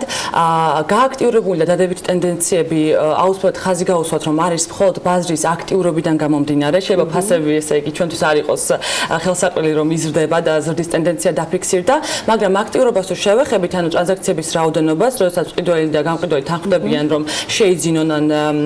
შეიძინონ რაიმე უძრავი ქონება, ეს იქნება კომერციული თუ საცხოვრებელი, 0.1%-იანი ზრდა გვაქვს წინა კვარტალთან შედარებით, ანუ აი ამ მცირე პერიოდშიც კი გაზრდილია არა თუ წლიდან წლამდე აღნიშნეთ უკვე რომ 27%-იანი ზრდა გვაქვს. უმეტესი წილი მოდის კვლავ და კვლავ თბილისზე და თბილისი ერთპიროვნული ლიდერია ყოველთვის და რჩება.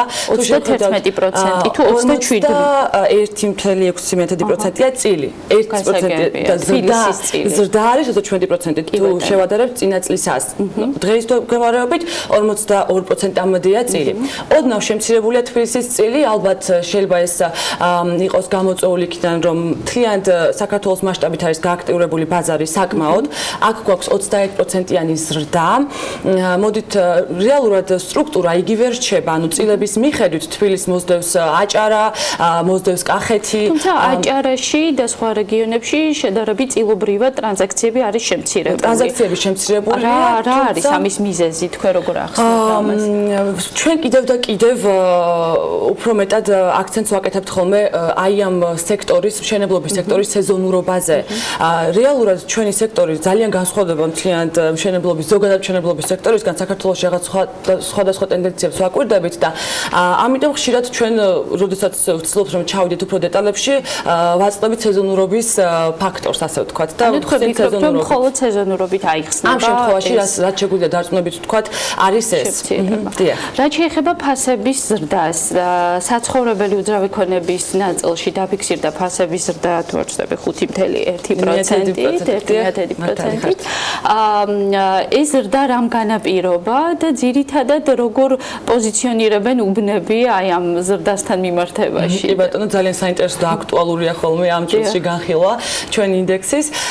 მოდით გავუსვამ ხაზს ერთ ფაქტორს, რომ ინდექსი თქვით კიდევაც რომ სტანდარტიზებული მაჩვენებელია და რეალურ ზრდას გვიჩვენებს, თუმცა ჩვენ ასევე ვაკვირდებით საშუალო ფასებს, სადაც ჩვენ სტანდარტიზებას არ ვახდენთ და იმ ფაქტორების გათავისუფლებას არ ვახდენთ, რაც დაუშვათ ინდექსში გვაქვს მოცემული. ამიტომ ყოველთვის, როცა ვნახავთ ჩვენს ანგარიშს, ვნახავთ, რომ საშუალო ფასები გაცილებით დიდ ზრდას გვიჩვენებენ, ვიდრე ინდექსი. ამიტომ ეს არ არის საგანგაშო, იმიტომ რომ გამოიწვია ძალიან ბევრი მოთქმა, რომ რატომ გამოიწვია, რატომ არის დაუშვათ ფასები გაზრდილი, რადგან წინა ანგარიში ვთქვით, რომ შემცირებული იყო და რაღაც მოლოდინებიც იყო შექმნილი, რომ შეიძლება და ეს ტენდენცია გაგრძელებულიყო. თუმცა საშუალო ფასებსაც შეეხება, შეგვიძლია აქ ერთი ფაქტორი გამოკვეთოთ, რომ თქვით კიდევაც, რომ ბაზარი გააქტიურებულია, თუმცა თბილისში და ზოგადად რეგიონებში ბევრი ახალი მშენებლობა არ დამთავრებულა ამ პერიოდში. ესეც სეზონურობიდან გამოწვეულია, იმიტომ რომ უკვე წინა წლის მშენებლობები დამთავრდა და უკვე უნდა ველოდოთ წლის ბოლოსთვის ახალ მშენებლობებს. ამიტომ უმეტესი მოთხოვნა ამ სახლებზე, რამაც გამოიწვია ბაზრის აქტიურობის გაზრდა, მოდის უკვე ადრეულ პერიოდში დასრულებულ მშენებლობებზე. ანუ რეალურად მოთხოვნა ნახეთ, რომ გააქტიურებულია, ტრანზაქციებიც მეტი გვაქვს, ამიტომ რაღაც ეს ბაზარი ვითარებ თუ ნაბალანსებს ამ ფასს და რეალურად საგანგაშო არაფერი არ არის კიდევ ერთხელ უკაცრავად რაღაც საგანგაშო ალბათ რიგით ინვესტორებისთვის შეიძლება პირიქით იყოს ხალხი. ლარებში თუ შევხედავთ ჩვენ ფასების მოძრაობას, ნახავთ რომ საკმაოდ სტაბილური ტენდენცია გვაქვს შენარჩუნებული და დიდი ჩავარდნები ან დიდი პიკები არ გვაქვს მოცემული, ეს უფრო დოლარში არის გამოკვეთილი და ეს რა თქმა უნდა დავაბრალოთ და გაცვლითი კურსის გამოხდება ეს ყველაფერი უფრო მეტად. ლიკა, იჯარის ნაწილსაც შეეხება, თქვენ იჯარის კვლევაც გააკეთეთ უძრავი საცხოვრებელი უძრავი ქონების, მაგ ნაწილშიც ფიქსირდება, ასე ვთქვათ, ზრდა ფასების. როგორია საშუალო ფასები იჯარის და რომელი უბნები დომინირებს, რომელია, ვთქვათ, წამყვან პოზიციებზე ყველაზე მაღალი ფასის? ყველაზე მაღალი ფასებით ფიქსირდება ყველგან მთაწმინდა. მთაწმინდის რაიონი არის ყველაზე მაღალი, ძველი უბანია, ცენტრალური უბანია, პოპულარული უბანია. რაც შეეხება როგორც გასაყიდი, ასევე იჯარის ფასის მიხედვით. ასევე იჯარის მიხედვით მართალი ხართ, ხოლო რაც შეეხება უკვე გასაყიდი ფასების მიხედვით ყველაზე დაბალი გვაქვს სამგორში და ვნახავთ რომ სამგორში გაყიდვებით ძალიან მაღალი გვაქვს, ამიტომ ეს რაღაც ფასს შეიძლება დავაბრალოთ, დაბალი ფასის გამოხდება გაყიდვების დიდი რიცხვის დაფიქსირება, ხოლო გდანში უკვე გასაქირავებელი და იჯარის ფასები ყველაზე დაბალი. ძალიან ცოტა დრო გრჩება, ამიტომ არ შემიძლია არ გითხოთ კომერციულ უძრავ ქონებაზე, იქნებ მოკლედ მივიხილოთ, ანუ შედეგი გაყიდვების კუთხით როგორი ტენდენციებია და ასევე იჯარის კუთხით.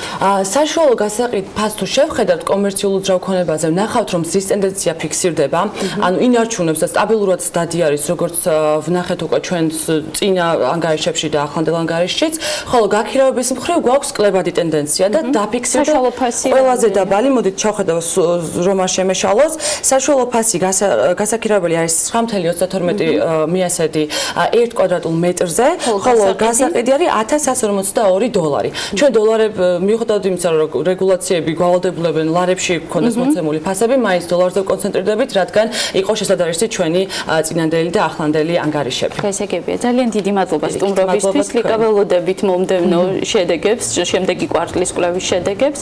მაყურებელს კი ტრადიციულად წარმატებულ ინვესტიციას ვუსურვებ უძრავ ქონებაში. რუბრიკის სპონსორია დირსი, მასშტაბური საცხოვრებელი კომპლექსი თბილისში. რუბრიკის სპონსორია M-კვადრატი. მადლობა ორლიკას, საქმიანი დილა გრძელდება. კომპანია Georgian Water and Power-მა თანამედროვე ტექნოლოგიებით აღჭურვილი ქვესადგურის საგურამოს მშენებლობა დაასრულა. მშენებლობისათვის კომპანიამ $5 მილიონ მეტი ინვესტიცია განახორციელა. ახლა სტრატეგიულად მნიშვნელოვანი პროექტის შესახებ საგურამოდან ვინ თუ არა თათია ჩაფიჩაძე შემოგვიერთდება. თათია, დილა მშვიდობის. მშვიდობისა ბექა, მივესალმები ჩვენს მაყურებელს. დიახ, კომპანია Georgian Water and Power-მა ახალი 25 მეგავატის სიმძლავრის ქვესადგურის საგურამოს მშენებლობა დაასრულა. ქვესადგურის თანამედროვე ტექნოლოგიებითა და უმაღლესი ხარისხის მშენებლობისთვის კომპანიამ $5 მილიონ მეტი ინვესტიცია განახორციელა. სამუშაოები დაიწყო 2017 წლის ოქტომბრიდან, დღეს კი უკვე მისი ოფიციალურად გახსნის ცერემონიალია 11 საათზე დაგეგმილი, თუმცა იქამდე კომპანიის საინვესტიციო ჯგუფის ხელმძღვანელი გიორგი გურამ ახვლედიანი გვიერთდება. მოგესალმებით კიდევ ერთხელ, მადლობა რომ ოფიციალურ გახსნამდე ჩვენს მაყურებელს აქვს საშუალება ინფორმაციის მიწოდების. მე მინდა გითხოთ, რას ნიშნავს ამ ქვესადგურის გახსნა თბილისელებისთვის და რა გაკეთდა პროექტის ფარგლებში? დილა მშვიდობის, მივესალმები მაყურებელს. როგორც ახსენეთ, კომპანია Georgian Water and Power-ი განაგრძობს წყალმომარაგების და ენერგეტიკის მიმართულებით სტრატეგიული პროექტების განხორციელებას. დღეს ჩვენ ვიმყოფებით მცხეთის მუნიციპალიტეტის სოფელ საგურამოში, სადაც ოფიციალურად იხსნება ახალი თანამედროვე სტანდარტების შესაბამისი 106 კილოვოლტზე ქვესადგური, რომლის დადგმული სიმძლავრე, როგორც თქვენ জানেთ, 25 მეგავატი. კერძოდ ეს აქტივი გაუმჯობესებს Georgian Water and Power-ის სათავო ნაგებობების და სატუმბოს სადგურების ელექტროენერგიის უწყვეტ მომარაგებას. და რა თქმა უნდა, ეს ყველაფერი ჩვენ ხელს შეგვიწყობს, რომ კიდევ უფრო სტაბილური გავხადოთ ჩვენი მომსახურების ხარისხი. ეს ნიშნავს, რომ თბილისელებს დღეიდან უკვე უფრო ერთ-ერთი გარანტი დაემატებათ ამ ქვესადგურის სახით, რომ უფრო გამართულად იმუშავოს. აუცილებლად და კიდევ ერთხელ მინდა აღვნიშნო, რომ ეს ქვესადგური არის უახლესი ტექნოლოგიებით და უმაღლესი ხარისხის დანადგარებით აღჭურვილი. როგორც თქვენ জানেთ, ამ პროექტში კომპანიამ $5 მილიონი ინვესტიცია განახორციელა და მშენებლობის დროს 40-ზე მეტი ადამიანი იყო დასაქმებული. ბატონ გურამ, ასევე მინდა გკითხოთ საომავლო პროექტების და გეგმების შესახებ, როგორია საომავლო გეგმები, რას გეგმავთ ინვესტიციების კუთხით ამ ეტაპზე რა მიმართულება იქნება უფრო აქტუალური?